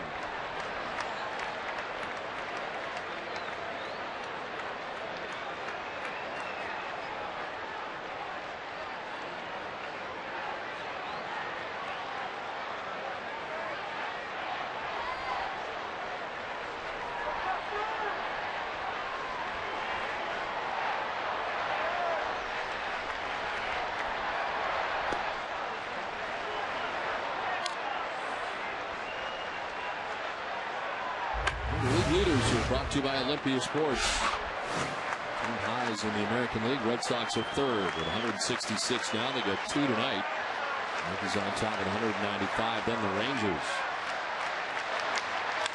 This is lined into center field. A base hit for Pedroia. The second base goes Ellsbury. 4 straight hits for the Red Sox off John Danks. Well, even with a 9-0 lead coming into this inning, the 5th inning is a problem spot here for John Danks, trying to get eligible for the victory. And 3 of the 4 balls hit in this inning hit very, very hard. Obviously, the 2 home runs, and that line shot up the middle by Pedroia. The other one, a ground ball off the first base bag. Tomorrow night after Friday Night Fenway, join us on NESN for Olympia Sports presents the Boston Globe's Red Sox Game Day Live with Tom, Jim, Heidi, Jerry, and me. We'll have complete coverage from day 2 of the Jimmy Fund Radio Telethon. Josh Beckett looks to rebound from Sunday's horrible start against the Yankees to face the Blue Jays. Plus a preview of the marquee pitching duel in the Bronx between Mark Burley and CC Sabathia. It's all coming up tomorrow night at 6 only on NESN. 9 on Danks. 92 pitches now in his outing. Trying to get through the 5th. Trying to get his 12th win of the year. Came in individually at 11-8 into tonight's outing. He's got to deal with the heart of the Red Sox order now. Victor Martinez was struck out and grounded out.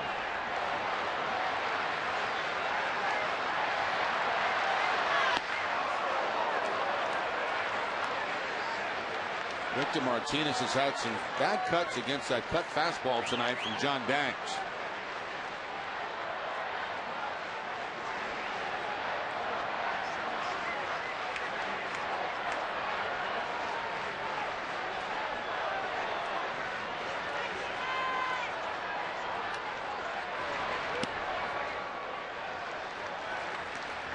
Red Sox are 3 for 6 with runners in scoring position tonight. The Red Sox getting their first opportunity with a runner in scoring position right now with Ellsbury at second base.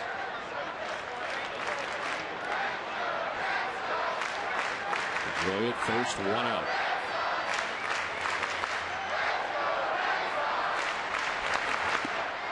Swing and a miss, and it's 1-2. Once again, that high cut fastball that time, no contact by Martinez. Struck him out on a cut fastball back in the first inning.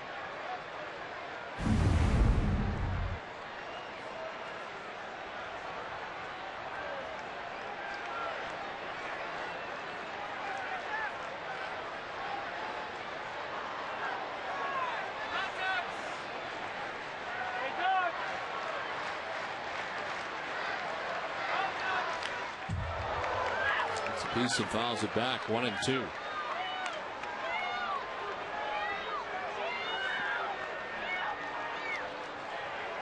The Red Sox trying to get back into this one, trailed 9-0 at one point. It's now 9-2. Boston has had success against the American League Central. Red Sox are 19-6 against the AL Central this year, and have won 13 of the last 15 games against the Central.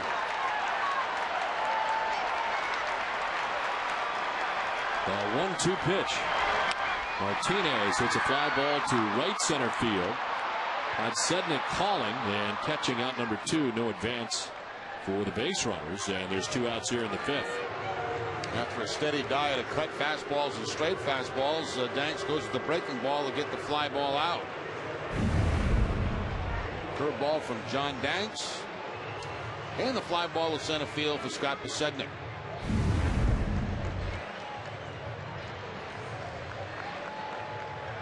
So 2 outs, and Kevin Youkilis, who struck out in the first inning, lined out in the fourth.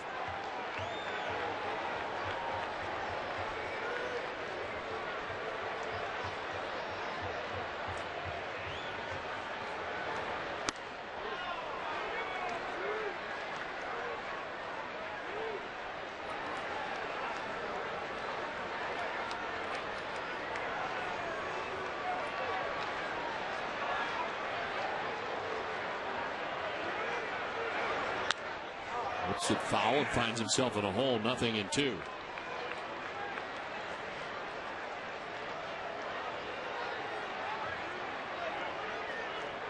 It's about to throw his 100th pitch of the night.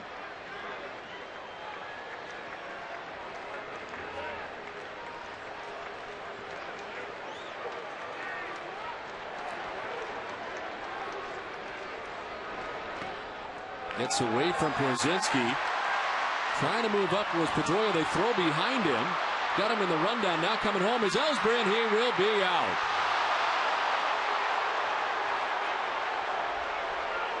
Ellsbury colliding with Brzezinski and slow to get up. Red Sox get 2 runs in the inning. It's 9-2 Chicago.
A little bit as he at left foot tries to get home plate.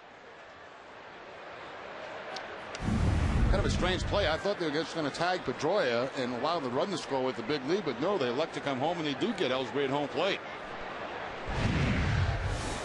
Scott Podsednik getting it off here in the top of the 6th inning. 2nd inning of relief for Manny Del Carmen. Another look at that play that ended last inning.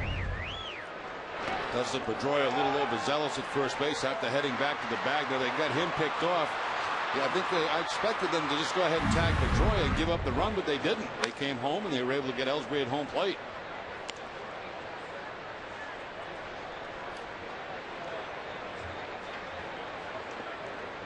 Sednick has a single, stolen base, and an RBI. 1 for 3 tonight.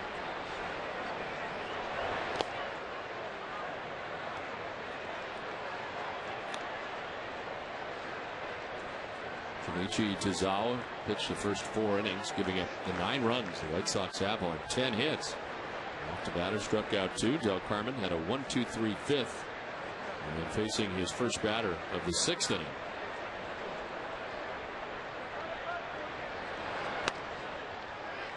Strike 2, 2-2.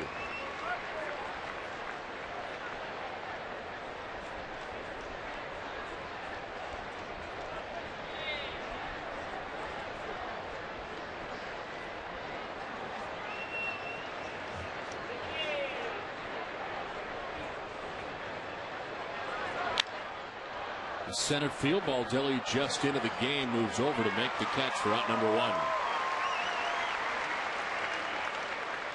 Well, all they're asking Del Carmen to do is try to keep the White Sox off the board, and hopefully the Red Sox can grab some more runs, get themselves back in this ball game.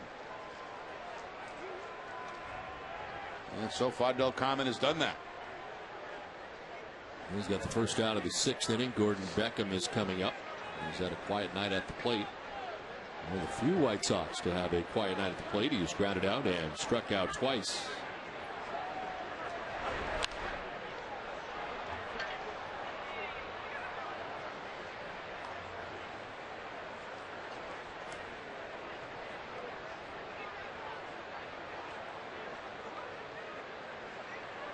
Quiet lately, 5 for his last 38, but still hitting at .316. AL Rookie of the Month in July. As he takes ball 1-1-1. Started very slowly, 2 for 28 in his major league career to start the year, but since then he's hit at a .309 clip. And .349 away from U.S. Cellular Field.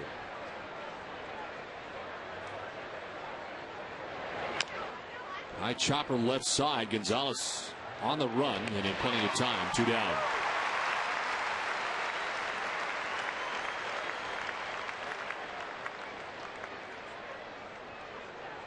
So 5 in a row retired by Manny Del Carmen. 2 outs here in the 6th inning.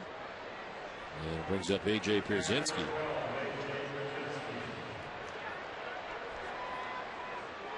Pierzynski lined out in the 1st inning. Singled and scored in the 3rd. Lined out to right in the 4th.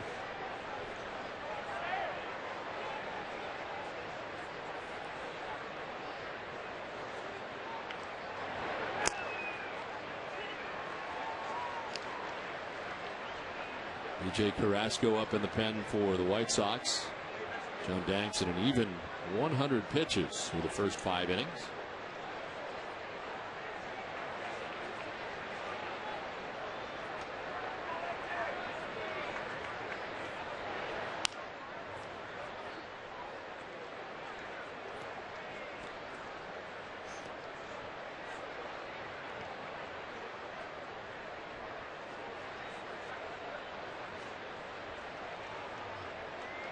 This will be the 20th pitch for Manny Del Carmen.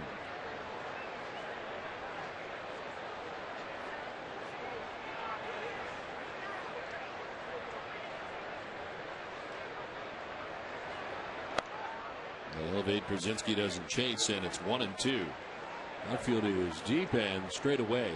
A.J. Pierzynski was had a great year offensively.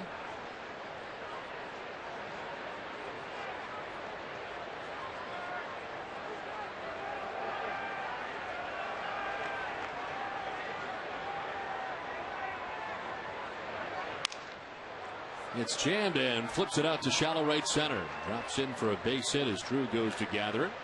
And a 2-out base hit for A.J. Pierzynski, his 2nd hit of the night. Yeah, 2 for 4, a broken bat base hit that time. And Del Carmen made a good pitch. The pitch was fastball inside, up and in. But Pierzynski able to pick up the base hit.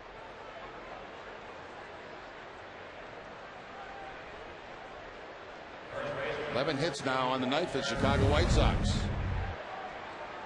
2-out base hit this time. And here's Paul Konerko. White Sox have not yet found a way to get Konerko out tonight. He singled twice, walked, and scored 3 times.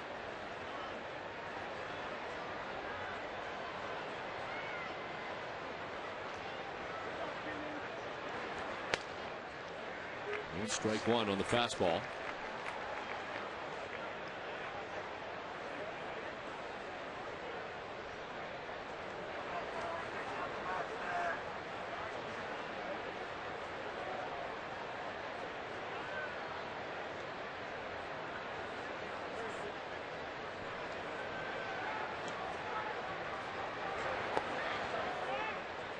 Ball and a strike to Konerko. Jim Thome waiting on deck.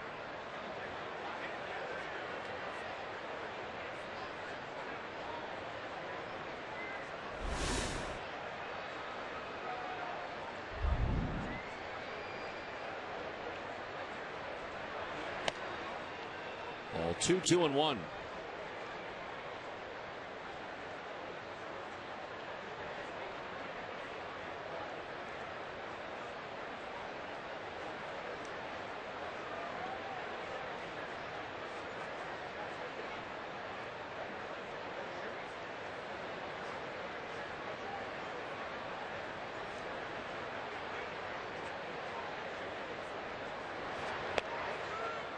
That one drops in there for strike two, 2-2 with the breaking ball that time. That's what makes Del Carmen so effective. Not only does he have a good fastball, but he has a very good breaking ball and changeup. All of which he can throw for strikes.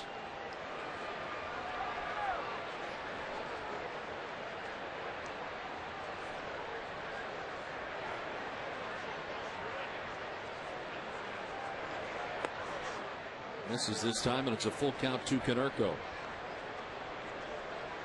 It's surprising the success that right-handers have had against Manny Del Carmen this season. The right-handed batters hitting at .337 against Del Carmen. Left-handed batters hitting only at .173.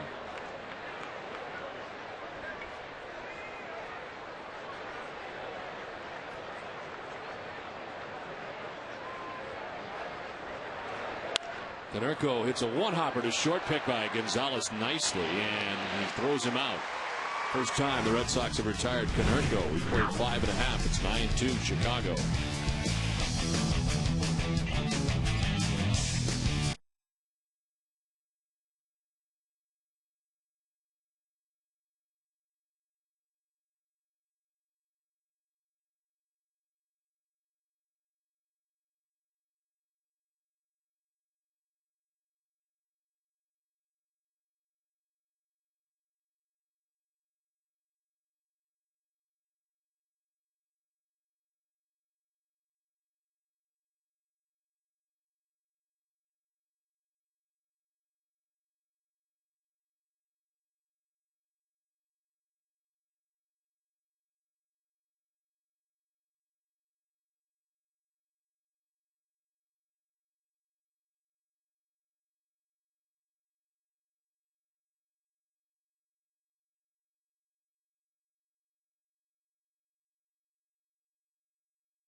Bottom of the sixth inning, Red Sox trailing 9-2 as Kevin Youkilis skies one to left field. Carlos Quentin's got room, and he makes the catch on the towering fly ball to left for the first out of the inning. Dunkin' Donuts is in its 10th year of hosting local youth groups and charitable organizations in the Dunkin' Dugout special seating section here at Fenway Park. Thousands of children have had the chance to catch a Red Sox home game thanks to Dunkin' Donuts. Well, there's one out here in the sixth inning, and here comes David Ortiz. David has flied out to the warning track in right field. and reached on a single. He is 1 for 2. Ortiz hits it to left, and Carlos Quentin makes the catch for the first 2 outs of this 6th inning. There's action for the Red Sox after 2 innings from Manny Del Carmen. It appears we'll see Ramon Ramirez. And this is exactly what Danks wanted right here. And so far, a very easy low pitch inning. And 100 pitches coming into this 6th inning. And with 2 outs in the 6th, Jason Bay. A walk for Bay and a strikeout in 2 plate appearances.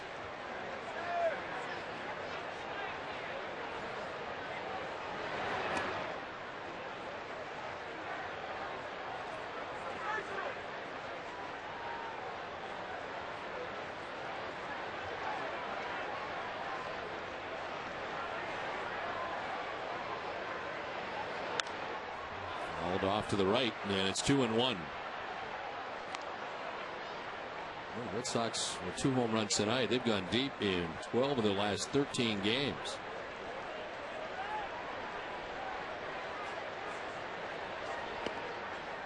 There's a strike, and it's 2-2. Jason Bay has gone deep quite a bit lately. He's got 28 home runs now in the season. Drew and Gonzalez for the home runs tonight as Bay fouls it off. Do it again, 2-2. Carlos Pena with a pretty good sized lead as far as home runs go in the American League, 37. The next is Teixeira and Russell Branyan, both with 31. Branyan's been a big surprise this season. There's a swing and a miss. And Bay strikes out. Danks bounces back, has a 1-2-3-6. His White Sox have a 9-2 lead.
Lobster Nation catch of the day. Find your best catch of the day at D'Angelo. Famous lobster lineup is back and loaded with 100% real lobster.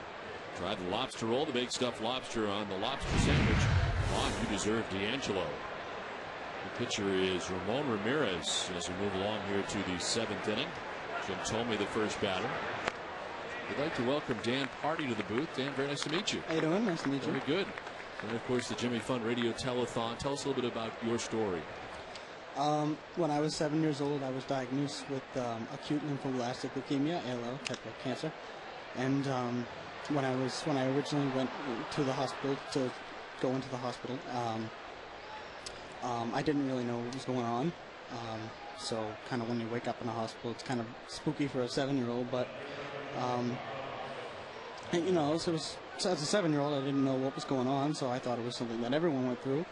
And you know, as time went by, you realize this isn't something easy that everyone goes through. So you know, it's kind of nerve-wracking, but you know, when I had my parents' love to guide me through it, then hopefully everything would end up all right. So, and it did, thankfully. How many years did you battle it? 2 years I was on treatment, and then right now, currently, I'm in 14 years in remission. Congratulations, that's terrific. And we know how people talk about the Jimmy Fund and the Dana-Farber, and how being there, how special a lot of the nurses and doctors are. Can you talk about your experience in being there and how they treated you? Going to the Jimmy Fund is like going to like an extended family. It's just wonderful. Like you get to know all the nurses by name. So you know, when this person's like, "Up, you're up," you know, it's just you're almost like happy. Like, "Up, here we go. I'm gonna go see one nurse one day and then another one." So you kind of bond with them and they become like your friends. So it's not as like a doctor-patient relationship. It's more of like a friend relationship. So it's a really fun place to be. So you know, even though it's not the best place when it comes to being having your cancer treatment. But here's the tote board right now. So far, just over $1 million has been raised. Of course, looking to get $5 million this year. And your experiences certainly, we've talked about them a little bit. But you're 21 years of age now. What's it like for you knowing what the kids are going through back there? And have you stayed in touch with a lot of those doctors and nurses over the years? Yeah, I still go. I still have treatment every. I go to the hospital, the Dana-Farber, once every 2 years now. So I still keep in touch with the doctors and nurses around there. But yeah, it's seeing the kids now. It's obviously it's not an easy thing to see somebody on treatment, especially when you know exactly what they're going through. So, but it's also good when I was walking around, they know that it works. I'm proof that it works, and it's heartwarming for the kids and the parents there. So they see that their money's going to a good cause and it's going to work. What would you say right now to the fans out there who have not yet called in? It's time to do so, isn't it? Oh yeah, it's an important cause, as you can see. It's working. So, and all the kids that are fighting cancer, it's a tough thing to go through, and it's not something that they can do it alone. So they need everyone's help. Every little bit counts. Well, Dan Party, we thank you very much for sharing your story. Thank you so much. Thank you for coming up. I really appreciate it. Thank you.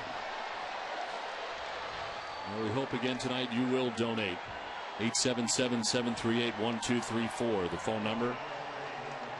And our thanks to Dan Party for coming up as Ramon Ramirez picks up the strikeout.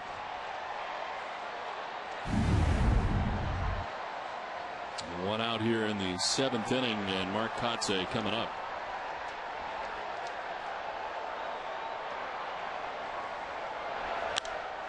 To center field and in for a hit in front of Rocco Baldelli. Gets it quickly as Tomey takes second base, and all of a sudden it's 2-on with 1 out. Kotze had a sacrifice fly back in the 2nd inning to drive in a run. They got 4 in that inning. A base hit now here in the 7th.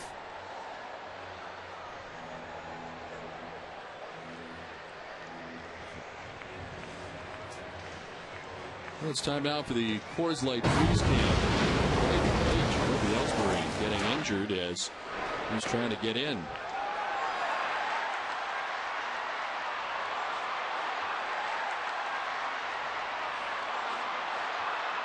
Looks like it might have been that left ankle, huh, Don? Yes. I think he rolled it there. As Coors Light Freeze Camp is brought to you by Frost Brewed Coors Light, the world's most refreshing beer.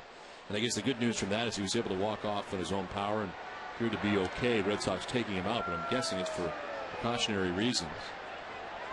And we'll find out more as Rocco Baldelli took over for him in center field.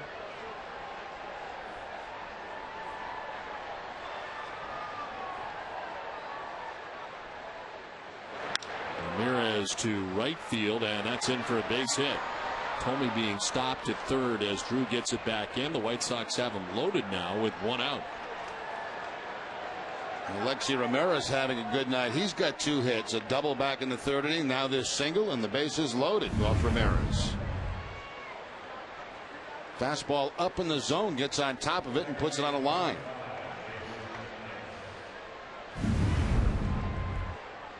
Bases filled here for the White Sox with one out. Jason Nix coming up.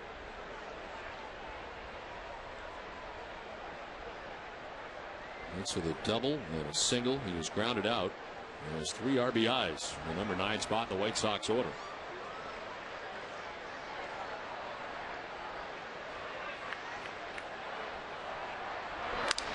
Broken back grounder to third. Coming home with it is Lowell for 1. On to first, and it's not going to be in time.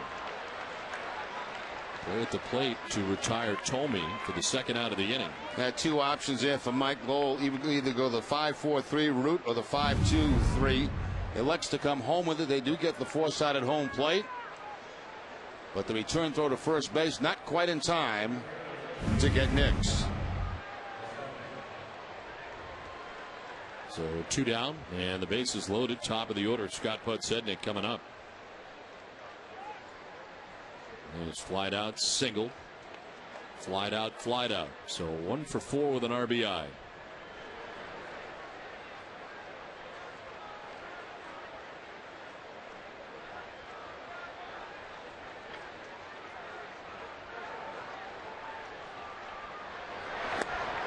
Danny Del Carmen ended up going 2 innings. He gave up 1 hit. Didn't walk anybody, nor did he walk, or did he strike out anybody in his 2 innings.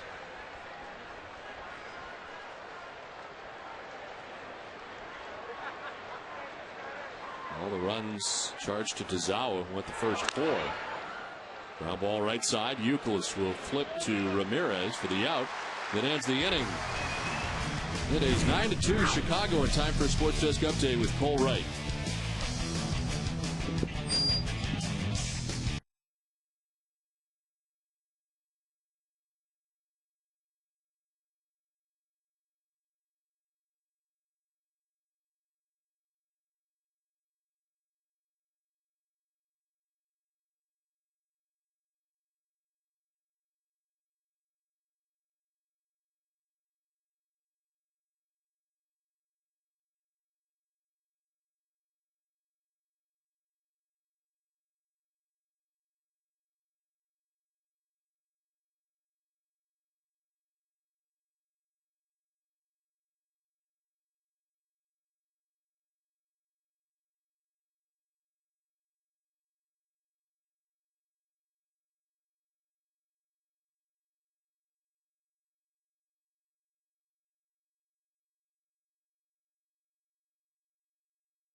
And beside her and guide her through the night with the light from above, from the mountains to the prairies to the ocean wide with foam. God bless America, my home sweet home. God bless America, my home.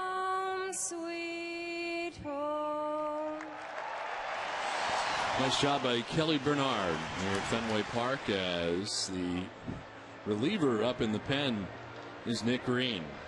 With the Red Sox down 9-2, we may see a position player pitch here tonight at Fenway Park. Right now, the White Sox have one of their regular relievers into the game, Octavio Dotel. As John Danks goes the first 6 innings, Dotel appears in his 53rd game of the year.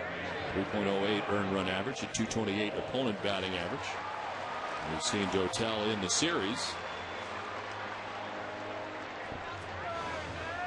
He is 7th in strikeouts.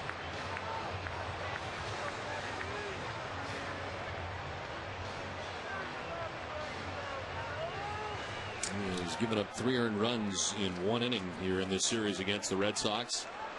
And pitches the 7th as John Danks with the first 6. Danks gave up 6 hits and 2 runs. He walked a batter and struck out 6. Mike Lowell leads it off here in the 7th.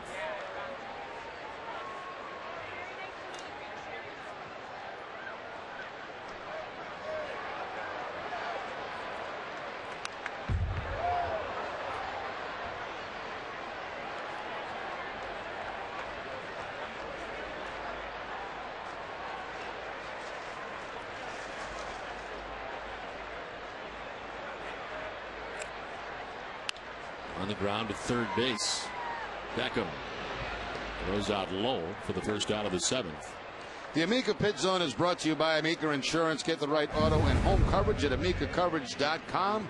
Take a look at a couple of home runs by the Red Sox. First, J.D. Drew gets a fastball middle in as he drives it for the home run.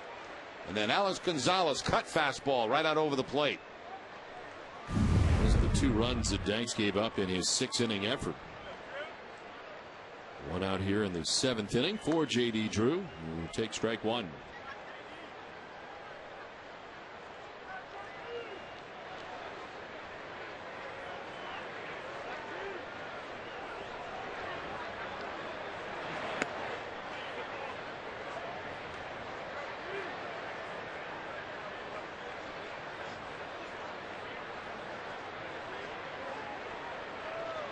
Blue Jays in town beginning tomorrow night for a 3-game series. End of the homestand for the Red Sox. And it was off to Tampa Bay and Chicago.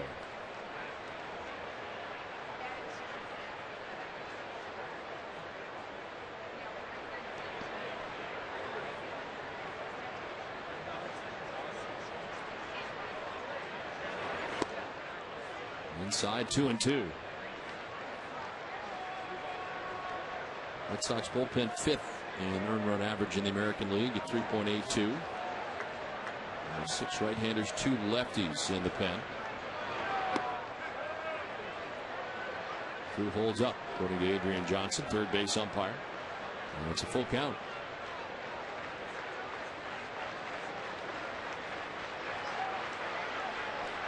Nick Green warming up in the pen. Drew lines this foul down the right field line out ahead.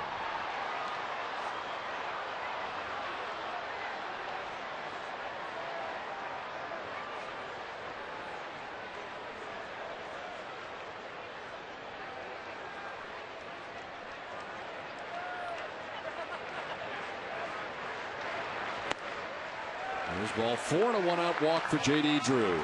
Second walk given up by White Sox pitching on the night.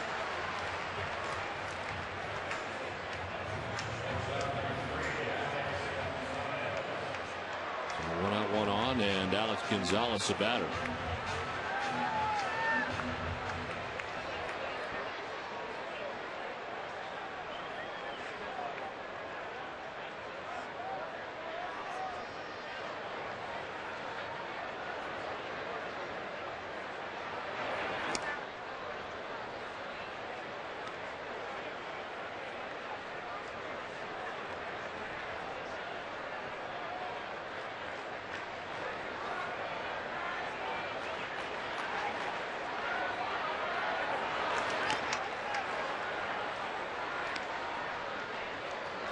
Octavio Dotel, 35 years of age, from Santo Domingo, Dominican Republic. Major league career that started with the Mets back in 1999.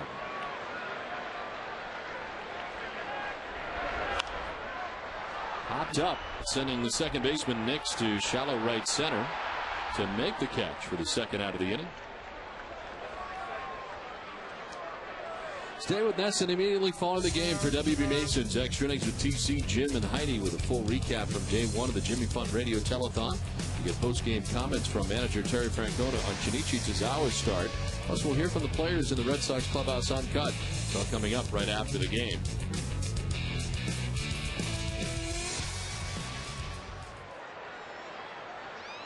Two outs here in the seventh. J.D. Drew at first base, not held on by Konerko. As Rocco Baldelli, that's for the first time, took over in center field for Jacoby Ellsbury.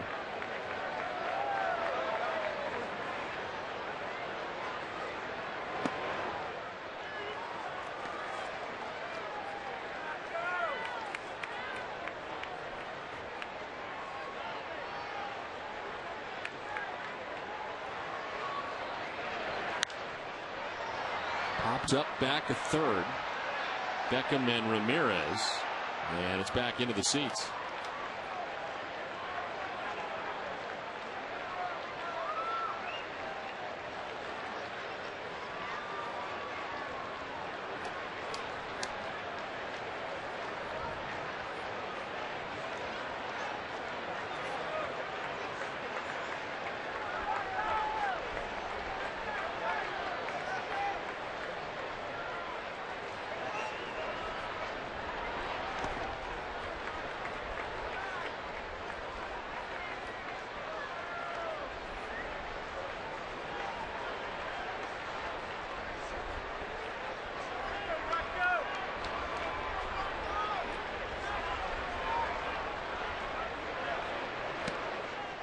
And it's 2-2 to Baldelli. You tell one of those guys that throws from the side, 94, 95 with his fastball. Also a slider from that same location.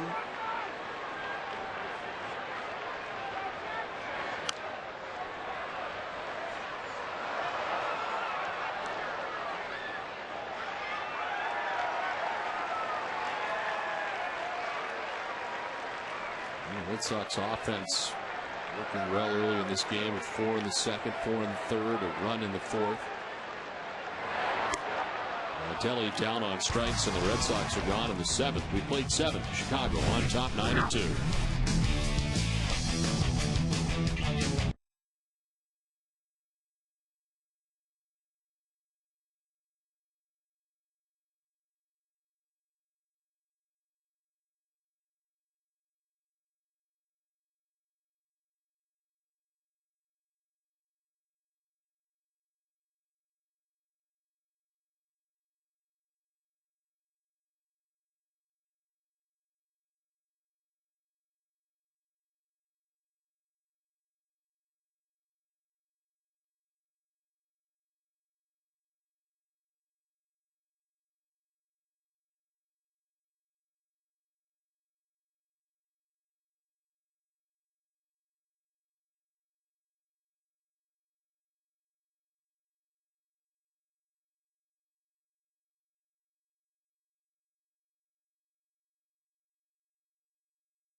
And at first base now for the Red Sox is Casey Kochman.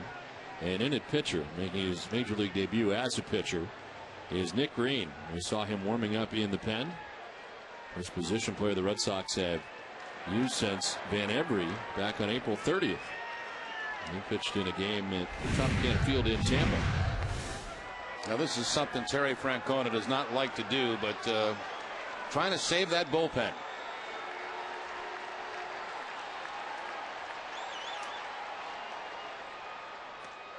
Are you surprised at this juncture? I mean, you're in the 8th. I was looking at the workload of the guys in the bullpen. The only guy they possibly could use an inning worth of work is Saito.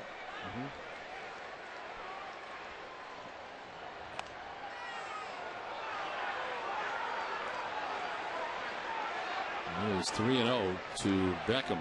Brzezinski and Konerko expected in the 8th.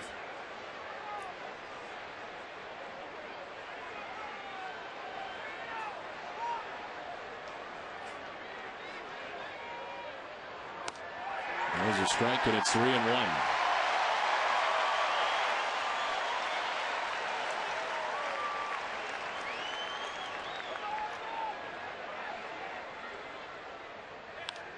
There's a pop-up from shortstop. Gonzalez comes in and makes the catch. It's one thing you always hated as a hitter when you face someone other than a normal pitcher. Yep. And you get a chance to hit against them and you make it out. You just can't live with that. He was ahead in the count, 3-1. Pops out. Beckham is retired for the first out of the 8th. And A.J. Brzezinski, the batter.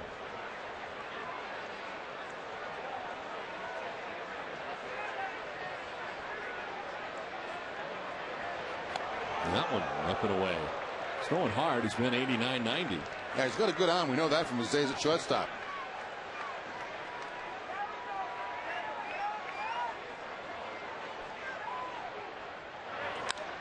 Brzezinski hits a fly ball to center field.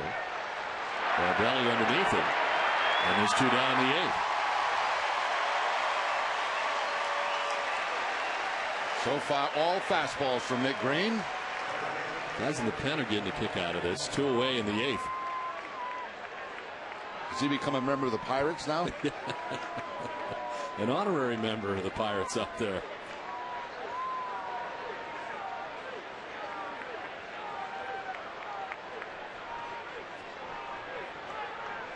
So 2 down for Paul Konerko.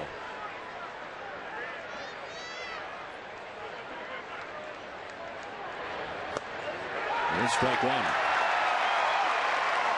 Sticking with the heat.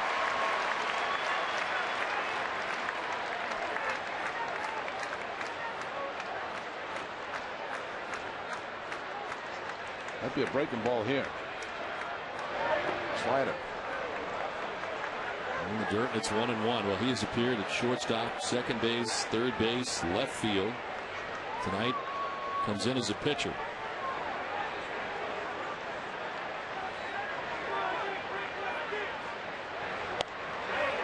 Ball 2-1.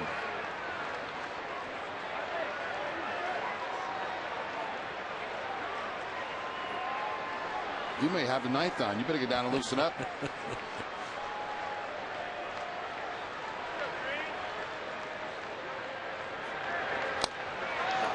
Up top end. It's 3-1.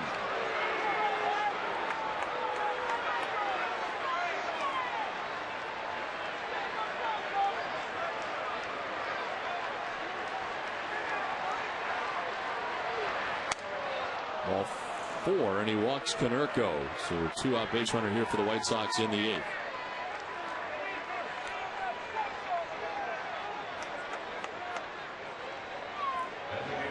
Ramirez pitched the 7th inning, gave up 3 hits, no runs, no walks, struck out about it.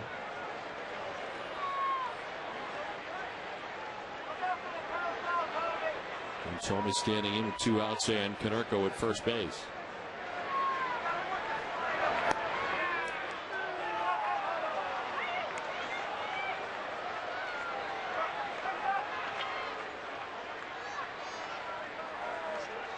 Terry Francona a couple times in his career pitched in a game.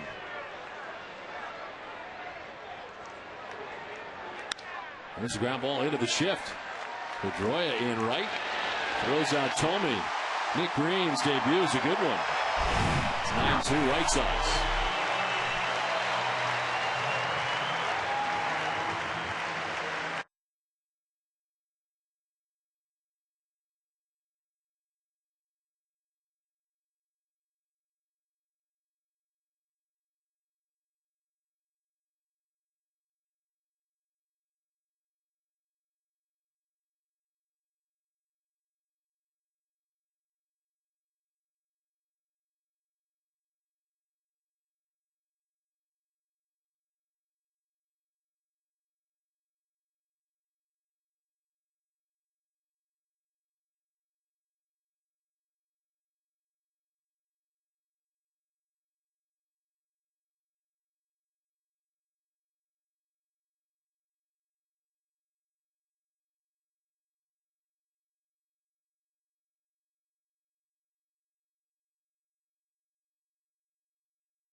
Nine to 2, White Sox on top of the Red Sox as we head to the bottom of the 8th inning. It's almost that time again.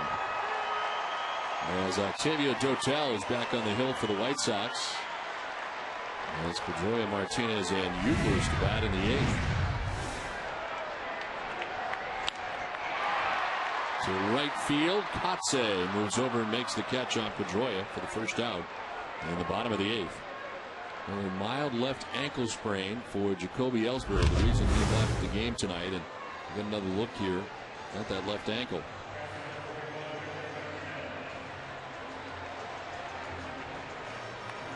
That's probably the best thing to do. Get him out of the ball game, ice it down, make sure it doesn't swell up, and maybe be okay by tomorrow.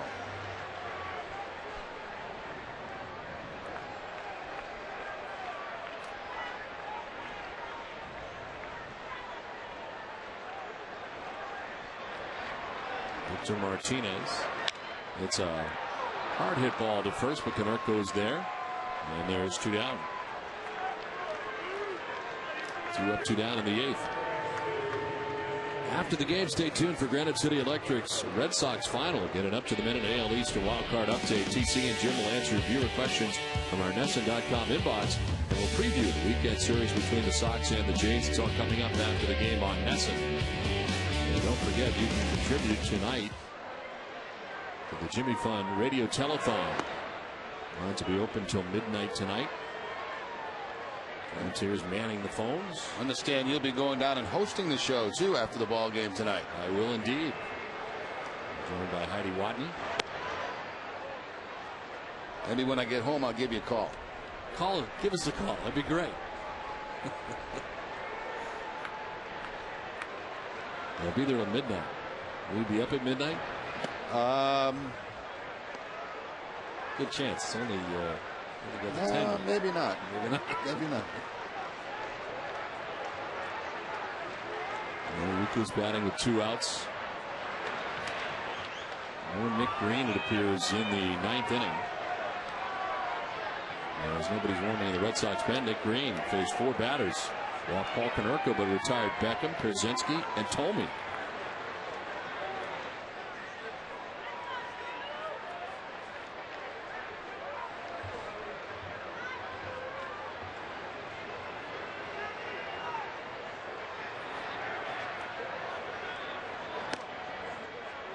There's ball 4, and down to first base goes Youkilis, a 2-out walk. The second walk given up by Dotel since coming in.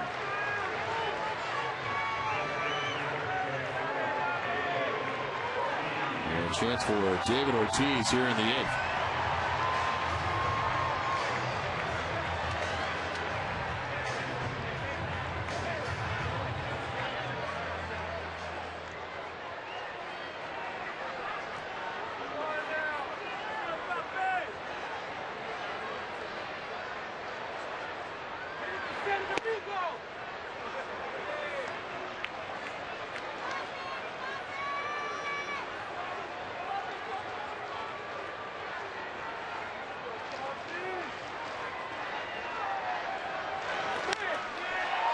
Fly ball out towards deep left center field for Ortiz. And it's off the wall.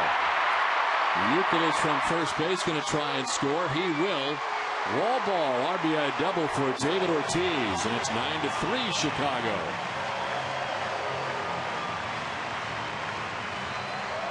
Well, Ortiz came into this game 2 for his last 13. 2 hits in the ball game tonight as he plays wall ball.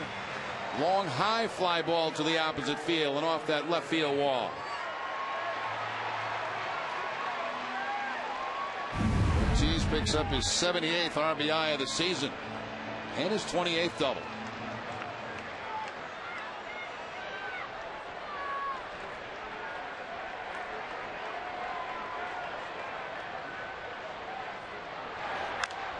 Jason Bay sends it foul down the right field line.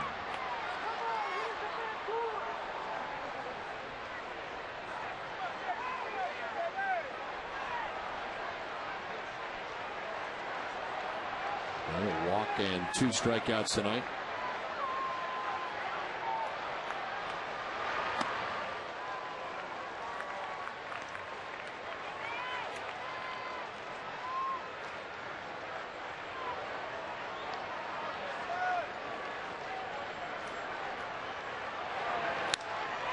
Jolts this to deep center field. Back goes Podsednik, and it's high off the wall.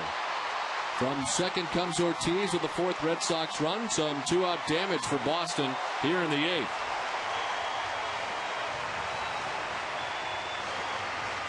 And Jason Bay picks up his 90th RBI of the season. So back-to-back doubles. Sounds kind of a flat slide of that time from Dotel.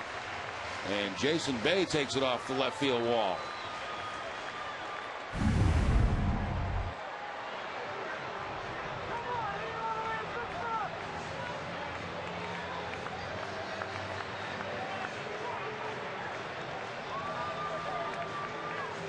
You got to wonder, Don, if somebody might be sick in the Red Sox bullpen. I mean, the Red Sox right now, 5 runs down.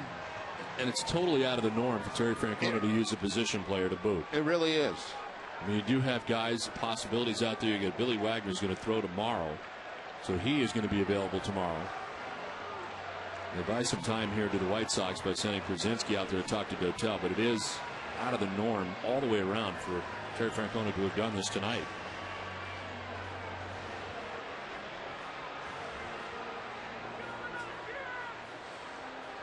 With their 4 runs tonight, the Red Sox have now scored 674 runs this season. Speaking of runs scored, earn free coffee, save on gas, and get a chance to score prizes with your Dunkin' card. Go to DunkinDonuts.com/score for full details. No purchase necessary, and the promotion ends on December 31st, 2009. Ozzie Guillen making the pitching change. It is now 9-4. The White Sox on top.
Jason Nix out of the number 9 spot, having a big night tonight. A double in the second inning. We scored 2 runs, part of a 4-run second inning.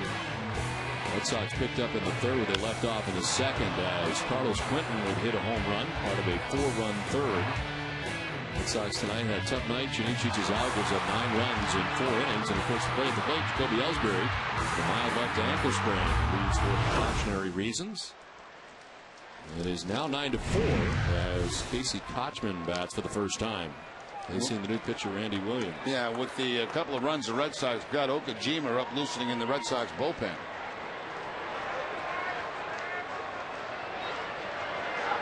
Jason Bay at second base, 2 down. Ground ball right side at Nix to first for the out that ends the inning. Red Sox get 2 runs but trail 9-4 as we head to the ninth.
Back at Fenway Park, more Nick Green as Hideki Okajima has sat down in the pen. Green deals to Carlos Quentin, and this one fouled at the plate.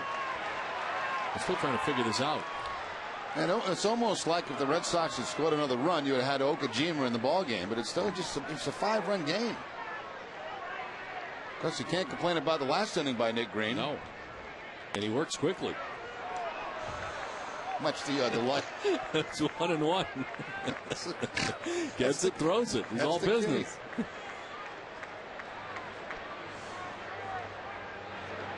Quick grounds it right back to Green. This he can do. He fields and fires before Kochman arrived. For out number 1. Dropped down to the side a little bit on that throw to first base. Had some velocity on it.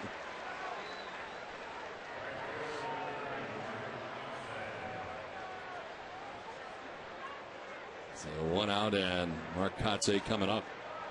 Let's see, he's got outs of Gordon Beckham, who could be Rookie of the Year. He's got AJ Brzezinski, who's 5th in the league in hitting at .315. He's got Jim Thome to ground out. And Carlos Quentin, who could have been an MVP last year if he played the whole season, grounds back to him. 1-0 to Kotze. There's ball 2.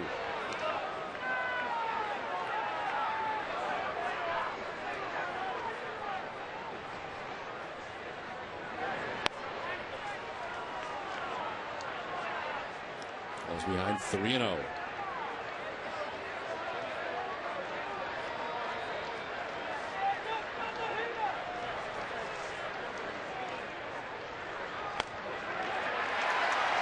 There's a strike and it's 3-1.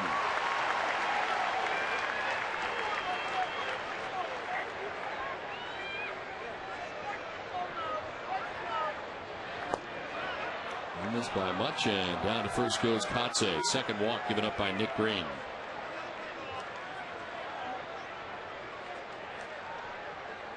I'll remind you to visit the official online shop of the Red Sox at redsox.com. Browse the largest selection of authentic team gear, including clubhouse caps, t-shirts, jerseys, collectibles, and more. Get your team gear straight from the source. Shop redsox.com shop. One out, Kotze at first base, and Alexei Ramirez the batter.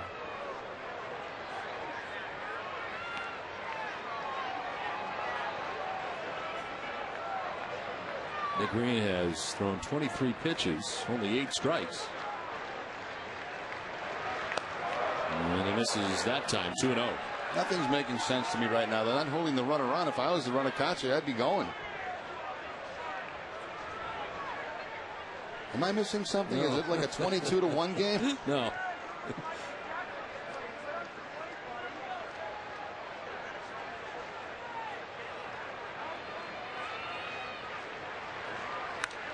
There's a pop-up to left, Bay coming in. And he makes the catch for the second out here in the ninth. So an inning and 2/3 so far from Nick Green. He's not given up a hit. He has walked 2, and Jason Nix is coming up. I'd say looking around, trying to figure out where everybody is.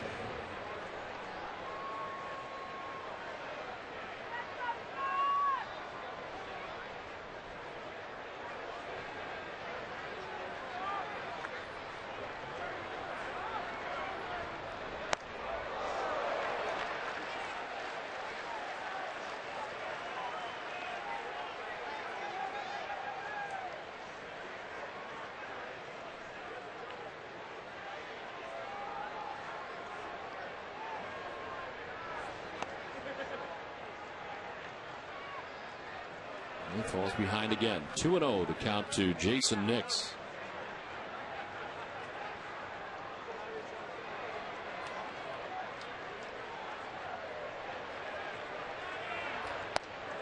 Ball 3-0. Bobby Jenks getting ready. We've not seen him in the series for the White Sox. Not a save situation, but a chance to get some work. Drew Gonzalez and Baldelli scheduled in the ninth. 3-0 is ball 4, and the third walk given up by Nick Green.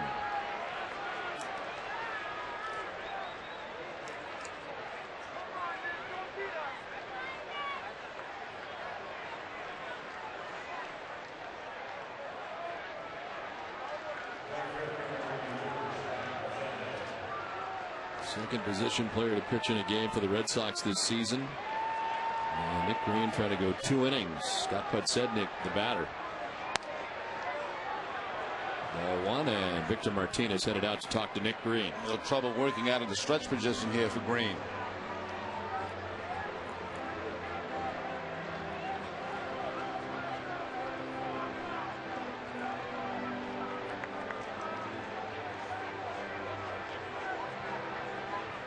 Two walks in the inning. Kotze at second base, Nix at first.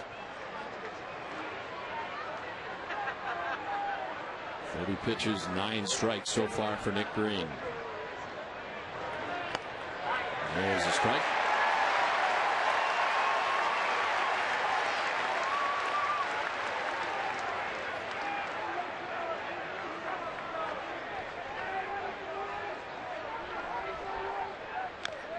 Fouled off, and it's 1-2.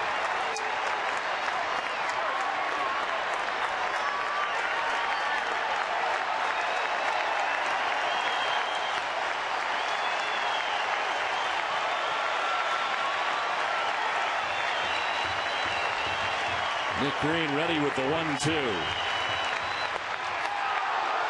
Just missed, and it's 2-2.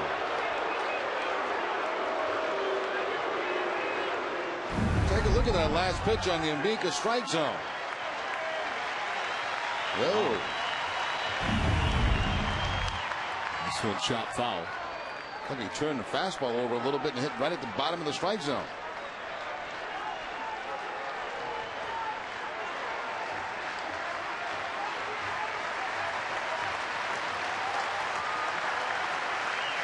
2 on, 2 down. 2-2 from Nick Green. On the ground, back to Green, who spears it, fires to first for the out that ends the top of the ninth. 9-4 White Sox.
Your New England Ford dealers, Bermuda Tourism, Nissan, Dunkin' Donuts, your Subaru dealers of New England, and by Southwest Airlines.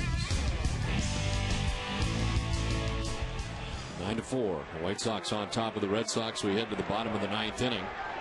J.D. Drew leading it off for the Red Sox against the White Sox closer Bobby Jenks. He's 7th in saves with 27 as he appears in his 45th game of the year. 2-4 record, 27 out of 31, and the opponent hitting at .247 against him. Just to hit an inning. As Drew walks one to center field. Sednick going back, looking up, and J.D. has gone deep for the second time tonight.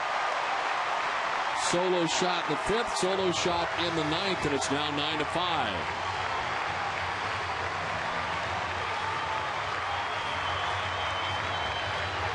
All the power tonight coming from the 8 and 9 spot in the Red Sox batting order. J.D. Drew straightaway center field on the fastball from Jenks.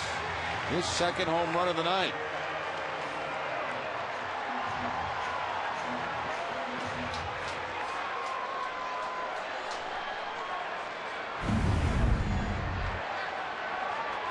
Alex Gonzalez stands in and takes strike one. The right-hander's hitting just .202 against Bobby Jenks.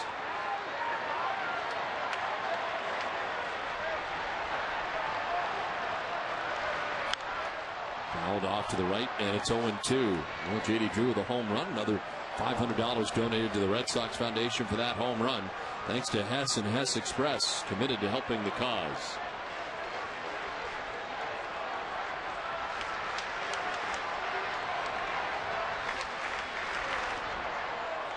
In the dirt. Did he go? No. Well, it's 1-2.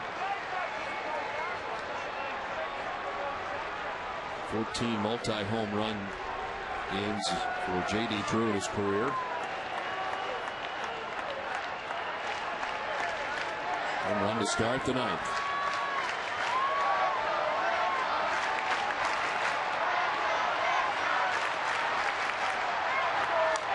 Gonzalez fouls it off and stays alive.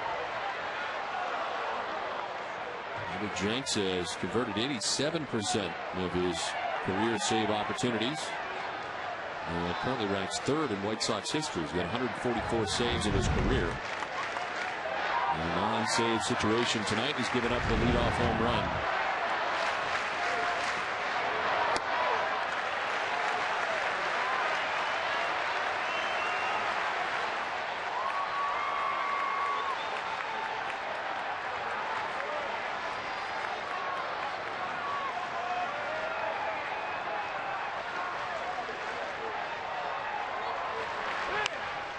On the ground foul, and it hangs it 2-2 to Alex Gonzalez.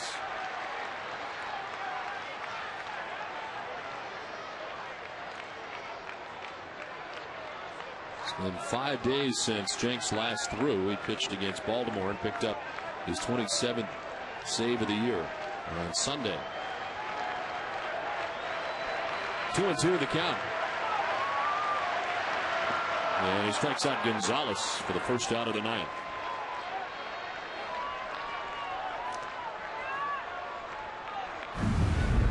Sinking fastball this time here from Bobby Jenks to pick up the strikeout at 91 miles an hour.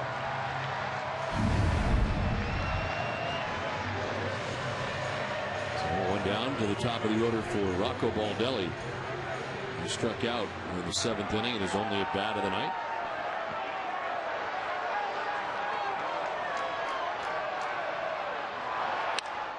On the ground to his right is Jason Nix at second base. And there's 2 down in the ninth.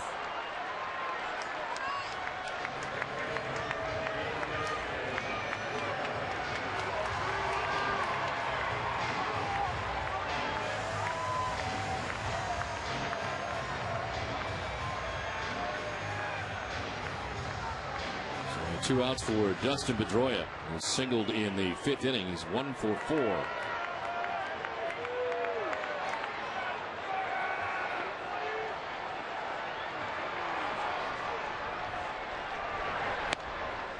Ball 1 outside.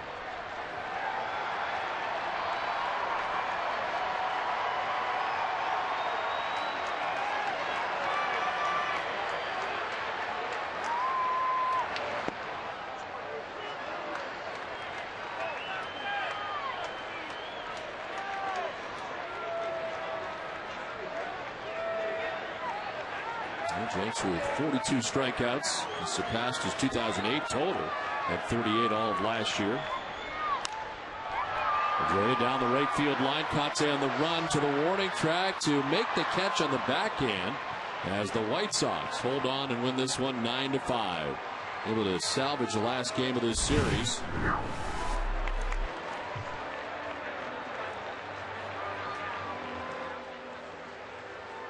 So 9-5, the Chicago White Sox come away with the win. And Jerry, tonight just a tough night as it turns out for Tazau, and tough for the Red Sox to come back after